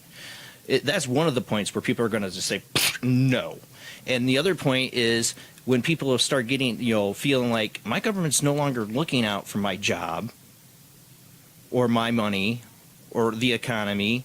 Nobody gives a crap about global community when they are going to be out of a job, when they they have to deal with immigrants coming into their country, causing terrorist attacks. I'm sorry, this is the plain simple truth of it. I'm not trying to get political, but that's what's happened. That's what BritX. The people are sick of of immigrants coming into their country that could be possible terrorists. It's just the plain truth of the matter. I'm not saying they are terrorists.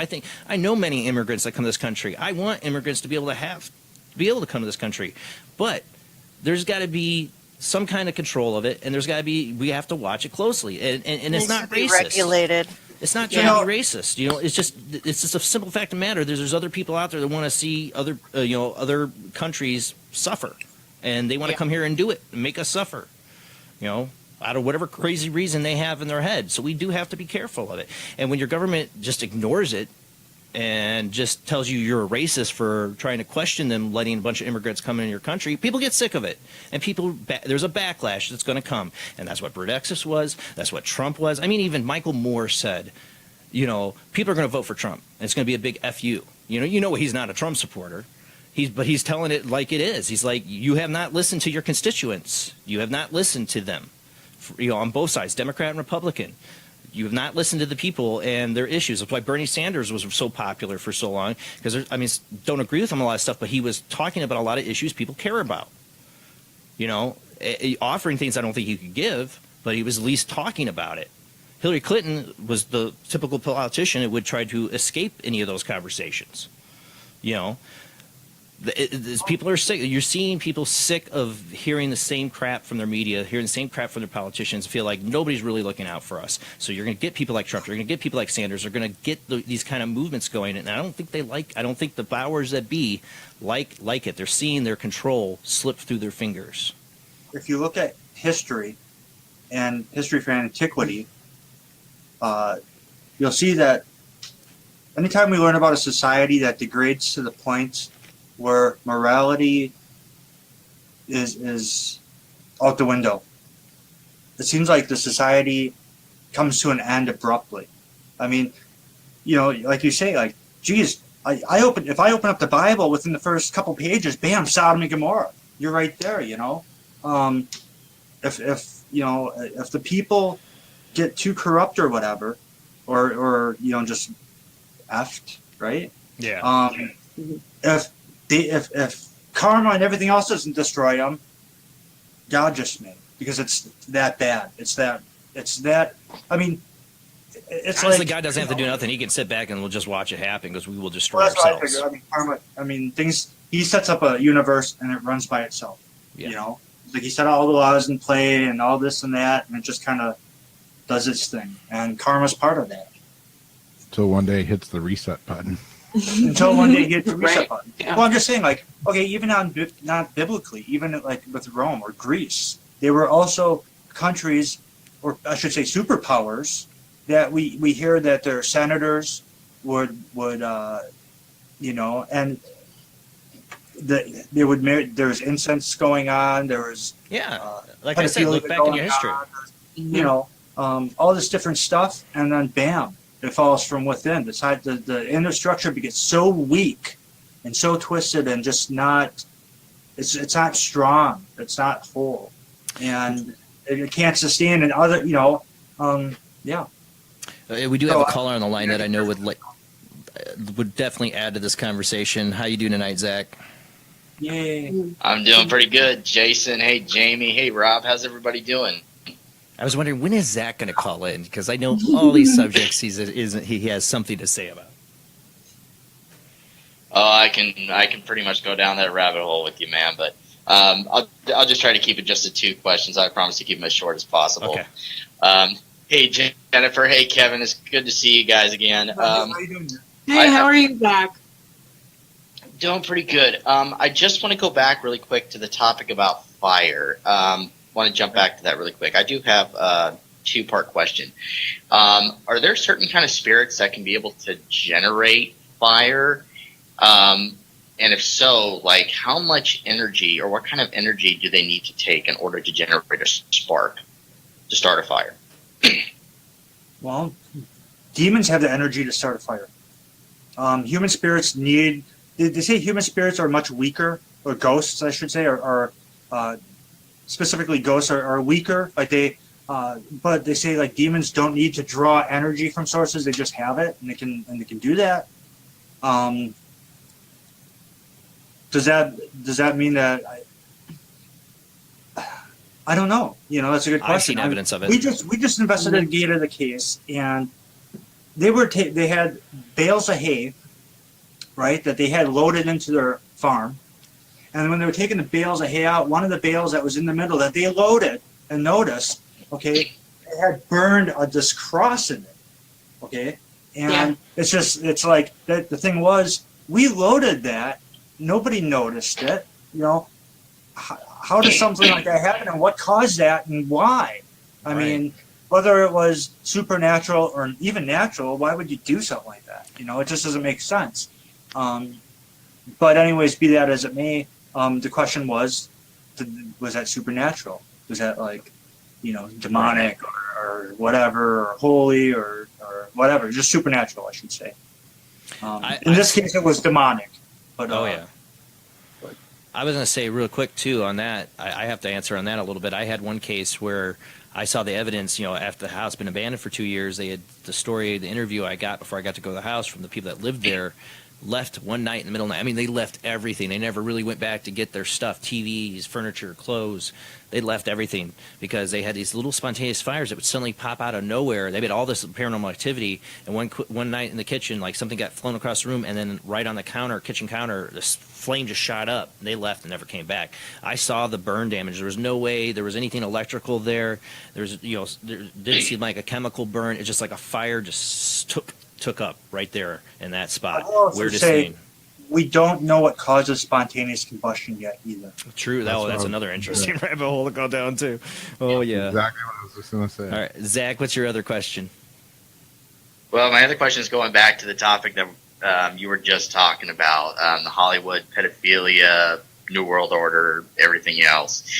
I said it before once in a Facebook post, the Harvey Weinstein thing, it was just only going to get bigger from there. I mean, you got Corey Feldman coming out, like you said, talking about it. Now there's accusations against George Takei and Charlie Sheen and all that. Richard Dreyfuss now today. Oh, Richard Dreyfuss now. Oh, wow. Yeah, after his son came out saying he was sexually assaulted, then somebody came out and said, well, Richard Dreyfuss, you put your, you know what in my face. So, yeah, go ahead. Yeah, but okay, but there's a lot of people though that are still in power that still haven't been accused of some kind of sexual assault or pedophilia, whatever it is. My question is, are many of these individuals involved in some kind of Luciferian activity? Is there some kind of demonic influence along that? I mean, I knew about Tony Podesta with the whole spirit cooking about that, but it's the same thing. A lot of these other power. No, it's the same thing. Yeah. Mm-hmm. It's basically do what thou wilt, right? Eyes wide shut, man. Yeah, it's when they do their devil worship and when they're in their deepest, darkest moments, they're doing the worst possible things you can imagine. Imagine the most hideous, like messed up, like that would be so just. That's what's so yeah, and if they're a member of a secret society that worships these dark entities that we'll say favor this kind of stuff, then yeah, it's totally tied. In fact, you're going to find that the ones that are the pedophilia are also the ones that are part of the secret societies in some way, shape, or form. You're going to that's just. I always said I would vote for a president if he wasn't, if he didn't belong to secret society, and if he would try to reduce government in some way. And I couldn't believe Trump came along. I know his family, like his like grandfather had ties or whatever, but as far as Trump himself, there's been nothing to suggest that he is in the mix of all this stuff all the time. And yet here he's the one that's getting us out of the TPP, that's going against all these plans that they have made to get us to this kind of society where all this stuff is acceptable and they can do whatever they want and police us, one money system, one this, one that, one. And it's basically their goals. The Mystery Babylon religion goals are to destroy family, to destroy all other religions, and then replace it with their religion. And that's what the New World Order is about, and that's basically anything that is ungodly is fair game. Yeah. And so then, sorry, go right ahead. No, just that. I think there's a direct correlation. I think there's a direct, like, the guys that are doing the pedophilia are also the guys in the robes on the Friday nights, deep in wherever that we never hear about. That's what I think. So then, this question just came up all of a sudden. Do you think that there is some kind of demonic influence? Maybe these high individuals in power are using some kind of demonic influence, maybe to influence others, maybe to commit certain acts. Like I take a look at what happened with Rand Paul recently. I mean, he was assaulted, and originally they claimed that his wounds weren't that bad, but they're a lot bad right now. Yeah, but I mean, his neighbor really never had a history really of going after him, and they lived next door to each other, and then just one day he attacks him like that. I mean, is it possible also for others to encourage demonic influence on somebody else, encourage them to commit violent acts against other people? Oh yeah, all the time. When you come to people that, like we were talking about Bohemian Grove. Mm-hmm. If nobody out there is familiar with Bohemian Grove, it's literally in the middle of the Redwood Forest in California someplace. Only the government elite and the Hollywood elite have access to it. They have this ritual that they call creation of care. Now, this deity or god that they worship is Malek. And the way to get whatever it is you want from this particular being, he requires children sacrifices.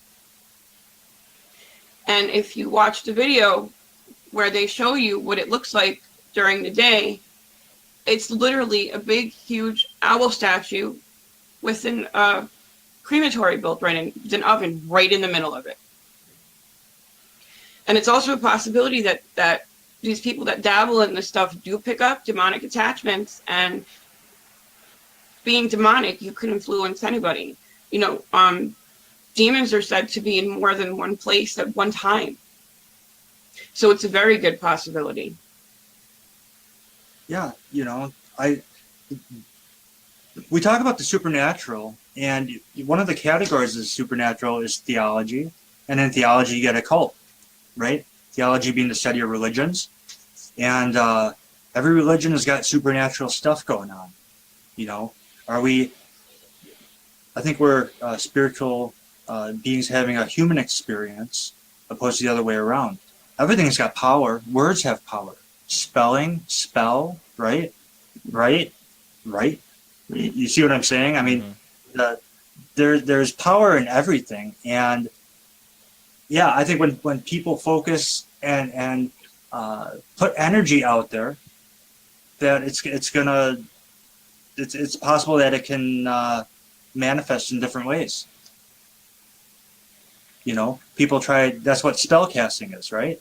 I'm going to do a spell on someone. I'm going to, you know, whether it's a love spell or a voodoo bad, you know, whatever.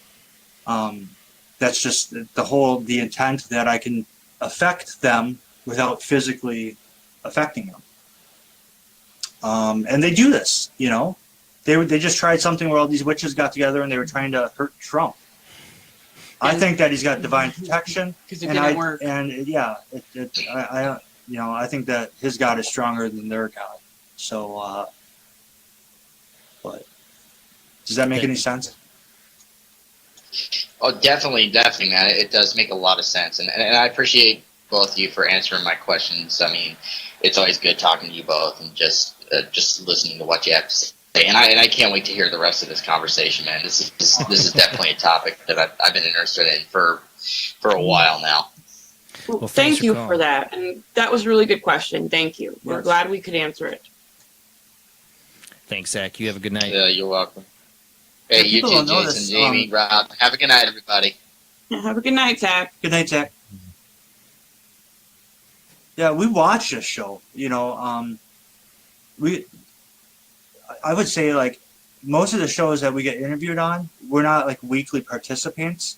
But ever since we were interviewed on your show, I think every Sunday night at 10 o'clock, it's like let's turn in paranormal soup. So we get to know some of the people that call in, and the panel. It's like they're all friends, and this is so relaxing and nice. Yeah, we love the show, and it's so much fun when we're on with you guys. Yeah, thank you. Well, you make it relaxing as guests, because we talk about anything. So, like, you know, this was like an easy night. I'm like free. It's probably why my mouth is going off on saying stupid stuff tonight, but because I don't know.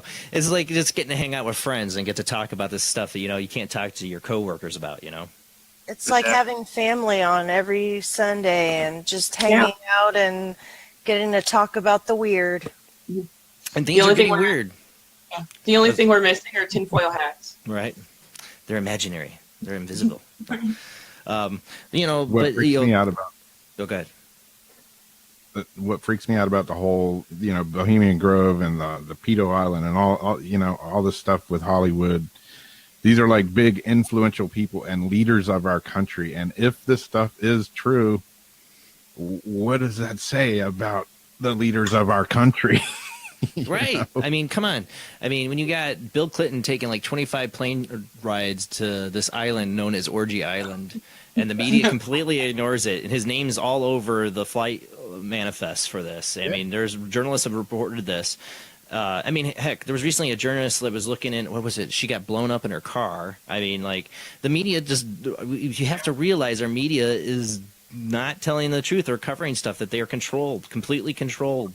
And, our media is an arm of the government. Yeah. People need to understand this. Think about this, though. I mean, this is just what's going on within our country and with our government. Think of the same sort of stuff as most likely, probably 100% going on in every other country all around the world, too. Possibly worse things, in countries where government has much more control over, what people find out and things, and so I'm sure, in certain countries, it could be a whole lot worse, because they control, a lot more of what comes out. Yeah. So. well, that's the thing. Go ahead.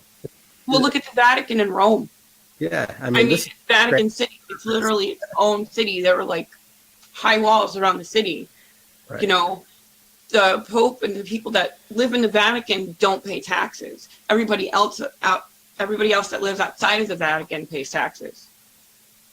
And you got to wonder how even the higher ups in the Vatican are, because when you find out that they have their own astrologer and they make it a point to name their telescope Lucifer, there's something going on there. Well, there's the secrets of Fatima. You never what was that about? Like, what secrets do they know? All the stuff that the Catholic Church. I mean, the Vatican is their own like Mossad secret spy agency for hundreds of years. They've been involved in other governments. They're like their own little CIA. They don't mess around, and they've gotten holy relics. They've confiscated stuff that could be alien related. Who knows? I mean, they got secret vaults, and tons of money. But look, You can't do a show like all talking about No. the Vatican and their the big secret. elephant in the room. It's like that one year they found, I don't know if you guys remember this, they were fixing up part of the church in the Vatican, and they came across a pagan altar. And it got leaked out into the press, and as soon as it came out, the Vatican came out and said that they were mistaken and that what they found was not a pagan altar. Oh yeah. Well, they say that they say that they got, of course, different levels, basement levels. Some of them which got like really like ancient, forbidden archaeology, basically. The stuff from the giants, like their utensils or their books. There are leather bound books, big books that were from the giants of old and stuff. And of course, the archives are so big that they don't even know what they got in there. Mm-hmm. It's that big that they have so many people, and they go through just a little bit every year that they get, because people send stuff to the Vatican all the time, just like the Smithsonian, and they got to catalog it. Well, the Vatican, this has been going on a lot longer, and they didn't catalog, or I shouldn't say they didn't catalog back then, but it was old fashioned. You know what I'm saying? So Yeah. A lot of it's just old letters from people. They don't know who wrote it or what, and they got to go through all this stuff. And who knows what's in that stuff that even the Vatican themselves don't know about. Well, I was going to get about the Vatican, though. We talk about everything being exposed. Maybe the biggest start to this, the exposure of what's going on with the pedophile rings and the sexual misconduct of Hollywood, this exposure started happening in the 90s with the Catholic Church. Look how much has been exposed of the priests and what they were doing. I mean, they were kind of the start. They've been the biggest, secret keepers for a long time and doing a lot of horrendous things, under the disguise of God. And now, over 20 years now of being exposed, priest pedophiles and that. I'm sorry if people are Catholic faith, that's fine. But just like our government, you might have patriotism and love your government. Doesn't mean there's things deeply seatedly wrong with both. Right. That we have to address. And that's what I'm saying. People, just ask the questions. Can't you see that something's not right on so many fronts, on so many levels, with your government, your media, with your religion? There's just things that are not right. People just don't want to ask the questions. They want the wall of denial comes up. Oh, conspiracy theory, But now stuff's coming to light. It's like it's starting to be. I don't know. I mean, like, I don't want to get my hopes up, but I feel like, I don't know how you feel, that things are starting to get exposed. That it's falling apart. Something went wrong, and things are getting exposed. People are throwing each other under the bus. We didn't even get to Donna Brazil and talk about Hillary Clinton. Oh my God, that's another one. I mean, that basically, she came out and she said she feared for her life. Yeah. I mean, that's huge. People How don't is that realize. not the number one headline? Former chair of DNC comes out and says she feared for her life after Seth Rich, who the DNC denies has was murdered or had anything. No, that's all conspiracy. Alex Jones crap. Nobody covers it. Seth Rich was not murdered by the DNC. Blah blah blah. When there's all this evidence pointing towards that, here's the biggest person in the DNC could say something, comes out and says Seth Rich died, was murdered, and I feared for my life. What the hell does that mean? And not the media covers it 1 second. To explain to anybody listening who doesn't know about it, basically, Donna Brazil told Hillary Clinton, your email is being infiltrated. And Hillary said, mind your own business, leave it alone, don't touch it. When Seth Rich came out and got information to WikiLeaks or whatever, and all that came out, and then Seth Rich died, that's when Donna Brazil feared for her life, because she realized the connection and what happened, and She said, I feared for snipers shooting through my window. I had to close my blinds. This is excerpts from her book that are being released. I mean, come on. I mean, you could talk about all the stuff she exposed when it comes to rigging the primaries and the definitely illegal financial campaign money being laundered through the DNC by the Clintons. A top Democratic. I think this is, someone of such high stature coming out and saying, you know what, Hillary stole the election. Okay, like, this was never the original plan of the DNC. This is something that the Clintons came up with on their own and decided that they had the power and influence to be able to pull this off the way they did. And she ends up with the nomination, for her to come out and say that. I mean, that's huge because of who she is and her. I mean, this is someone who clearly knew Hillary Clinton very well. This is, if people don't believe already that she's a crook, I mean, what do you need? I know. People who watch the show, just remember, I hate all the politicians. Kevin, you support Trump. I don't really support Trump. There's things. My deal. I'll make this really quick, though. I'm going to make this really quick. For Trump, for me, he picked Mike Pence as his running mate, and I freaking hate Mike Pence. I don't like that. Yeah, we don't like him either. I don't like that either. And Jeff Sessions as his attorney general, Betsy DeVos, all these people I cannot stand. And his administration's been a crap show. There's been good things about it. It's not perfect. I think he's the best candidate we've had in a long time. Let me just say that. What I love about it is that he took down Hillary Clinton. What I love about it is this wasn't the plan. This was not the plan. This was not the plan, and it's clear with everybody saying Donald Trump's never going to win. All of them said it, and then he did. Things fell apart. The mechanism fell apart, and that's what I love about it. But with Hillary Clinton, everybody knows on the show I hate Hillary Clinton. I'm sorry. I'm going to say it. You're with her, and you don't like my show, then sorry. Because of it. I don't care. I don't like Hillary Clinton. I haven't liked Hillary Clinton since I became awoke to the situation back getting out of high school, and I started discovering stuff. And I was a fan of Bill Clinton as a kid.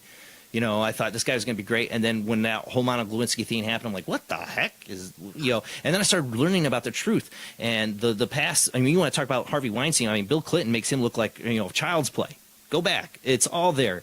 Court case after court case settled, because of his sexual assaults. That's just the tip of the iceberg with the Clintons. I mean, there's so much. And the media's always giving her a free pass every time.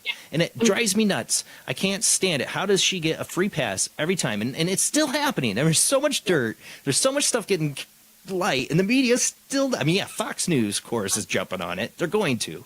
They're the right wing of mainstream media. They're going to, but they won't go down the deep rabbit holes of it either. There's a lot of sick crap. I mean, for me, JFK Jr.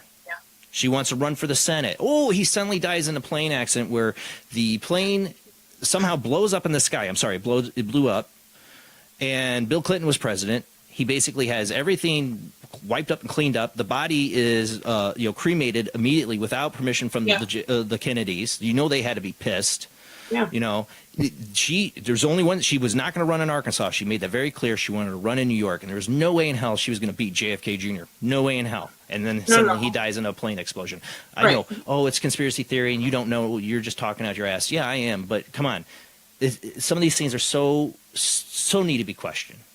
What's scary is if you look at the history of people that have crossed the Clintons, they've all ended up dead in some way, shape, or form. It's not a small list. And it's not it's a long list. Right. It's a long list. It's long. There are places that people claimed that bodies of Clinton victims were buried. Oh, that's right. So you remember that? I do.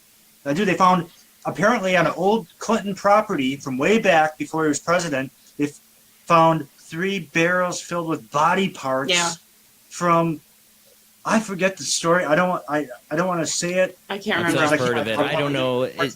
But it was just so twisted and messed up, and it's like, if that would have happened to anybody else, like you have barrels of body parts on your property, we want to talk to you. How does he get away with it? I mean, it's like CIA. That's why. Yeah. Mena, Arkansas, drug running. When he was governor, and then go back further than that, when he was at Oxford, he was a CIA, recruit and informant. Then that's what he's the guy. Bill Clinton, George Bush, these guys are all secret. George Bush, lied about being a CIA operative when he was in Texas during the Kennedy assassination. But there's documents that have come out that show that he was. There's FBI documents showing that he was working for the CIA at the time of Kennedy's assassination down in Texas with the whole petrol oil industry. There's even a photo that doesn't. It's an old black and white photo. It's not 100% conclusive, but man, does it really look like a young George Bush there? Kennedy assassination. At the Kennedy assassination. Well, I'll tell you what, it was definitely Howard E. Hunt at the Kennedy assassination, and that to me, we're at the end of the show, but go look at the Howard Hunt confession videos. That I was back in 2013 or whatever. I remember talking about that on Facebook and going, "Where's the media? Why isn't people not paying attention to this?" Somebody Watergate. Look up Howard Hunt. Known CIA operative on his deathbed says we killed Kennedy, and I was there. I was a backup team, and I was a part of it. And Lyndon Johnson was the main runner of the show. And it's so important, like Late Night in the Midlands, Inception Radio Network, other ones, even like the Prism Planet and InfoWars and the Next News Networks and all these, anything that's not Associated Press. I'm so glad we have this and these. And to date, the freedom to post what we think generally. To date is the question. I mean, to date, I know there's so much coming down the pike, and even as much as Trump has applied the brakes to a lot of scary stuff, it's still like he's only going to be president so long. It's like I have a feeling the Titanic. You know what I'm saying? If we run over a few minutes, I don't care. I have to say this. I don't know how you feel. I feel like there's not going to be a second term of Trump, not because he would lose. I don't want to say assassination. I don't know, but I feel that wouldn't happen. I don't feel like because there's just too much backlash and too much conspiracy theory now that would be really bold of them to try to pull off. But you never know. I mean, the Las Vegas shooting was a complete mess. You don't see them talking about that anymore because they screwed that up. I mean, there's so many holes in that story. But I think that something's going to come down where he has to make a choice. Do I run for a second term and endanger my family? Well, I run for a second term, or do I run for my life? Right.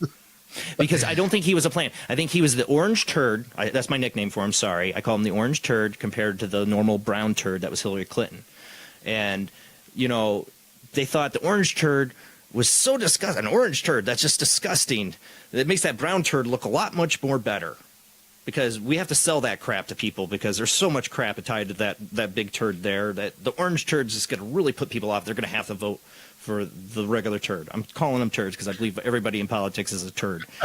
So that was the plan. There's a lot of evidence the Clintons helped, the media and the Clintons helped Trump get that through that primary, helped him get where he needed to be a little bit, but they didn't realize at the same time people were liking hearing what he had to say. People were liking the craziness of it. People were starting to really buy into it, and they lost control. They created their own monster, and also their mechanism they used to funnel basically people in buses out to vote like triple times. That mechanism fell apart. People didn't see the stuff before the election that got exposed. With that, journalists snuck into with big time people in the DNC and got them talking on video, saying, "Yeah, we were going to bus people to different locations to vote more than once." It was, media barely. They had to cover it because it was out there, but they just kind of poofed it. But the thing is, people in control of that mechanism that's fixed elections for a long time backed off for fear of going to jail. And so they lost some of that voting mechanism. I think that's one of the reasons why Trump won. That mechanism was not in place like it was in full force. Next election, I think it will, because people have forgotten. People have forgotten about the 2020 special on that. And so those were revealed. I would be all over fixing the system so that it can't be rigged the way it was by, like in the past. I'm sure, they tried to get away with it this time. I'm sure all the last times they did get away with it, Just as for whatever reason, this time they didn't get away with it, and it didn't go the way they thought.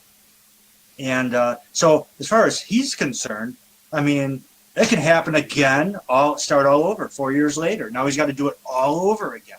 You know what I'm saying? And he might be running against people in his own party for just a primary. That's the other thing he's going to face. If he's smart, he'll address some of that. Yeah. So he doesn't have to deal with almost, I don't know. Whatever the outcome is, it'll be interesting to see for sure. My biggest fear about it.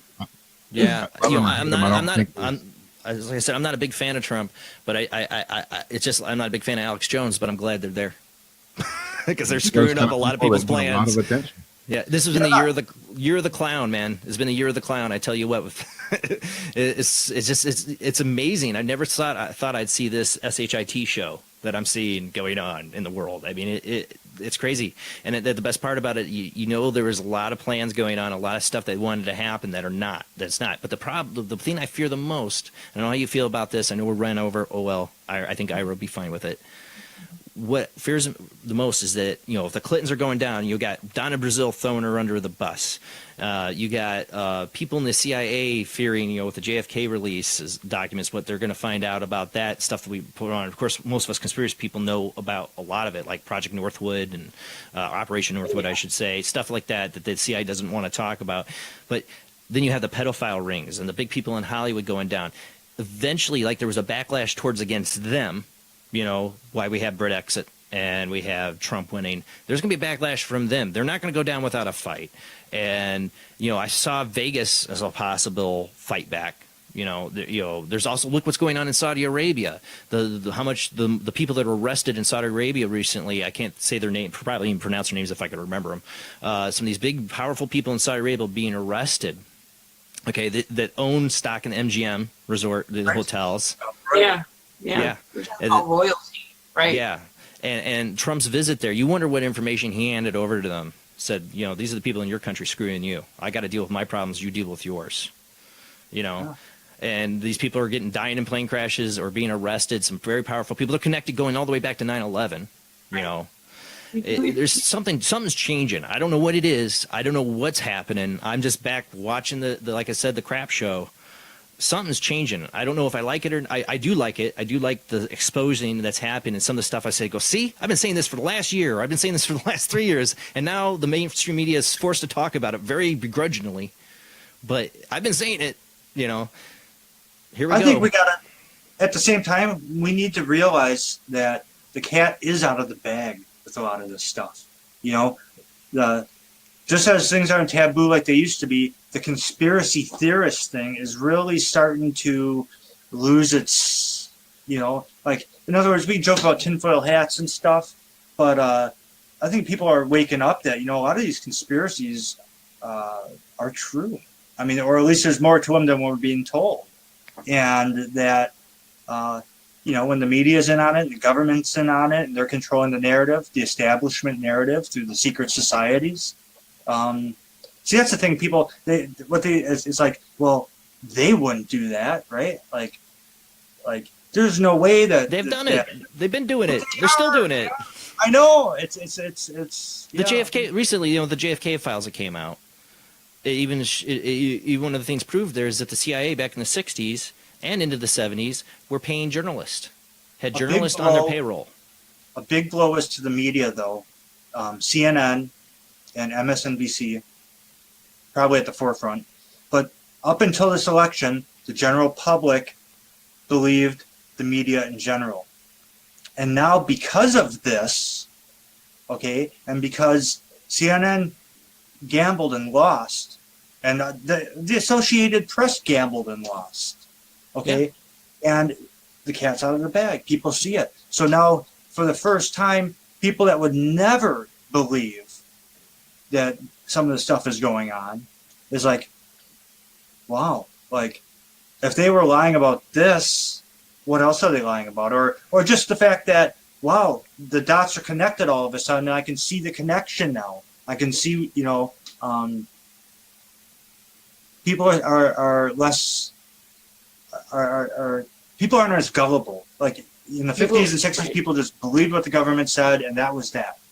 And now it's just like, man, you can't believe anything they say. You can't believe CNN, you can't believe NASA, you can't believe, you know, anybody.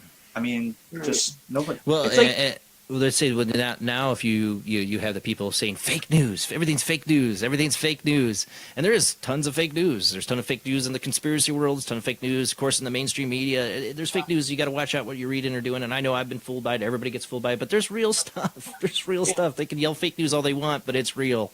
Right. Kind of like a perfect example. I recently read someplace that they wouldn't talk about what was going on. And you remember this, something had something to do with Antarctica, where diplomats from different countries were going over to Antarctica. Okay, here's my question. If it's just ice and there ain't anything over there, why are there diplomats from other countries going over there? It's a bunch of ice. Why? Right. Why were the Nazis so interested in it? Yeah, there's something going on there, too. I mean, Obama went there. You could do a whole show on Antarctica. Yeah, it's super interesting, man. There's enough material. You know, you could start with the Hollow Earth theories, and then go into Admiral Byrd, and then from there. Oh yeah. I mean, yeah, and the whole Atlantis connection. Some people think, well, that's where Atlantis was. I always thought that kind of made sense. It's a big continent in the Atlantic Ocean, and you know, 12,000 years ago, yeah, maybe it was. We know, in fact, that it hasn't always been ice.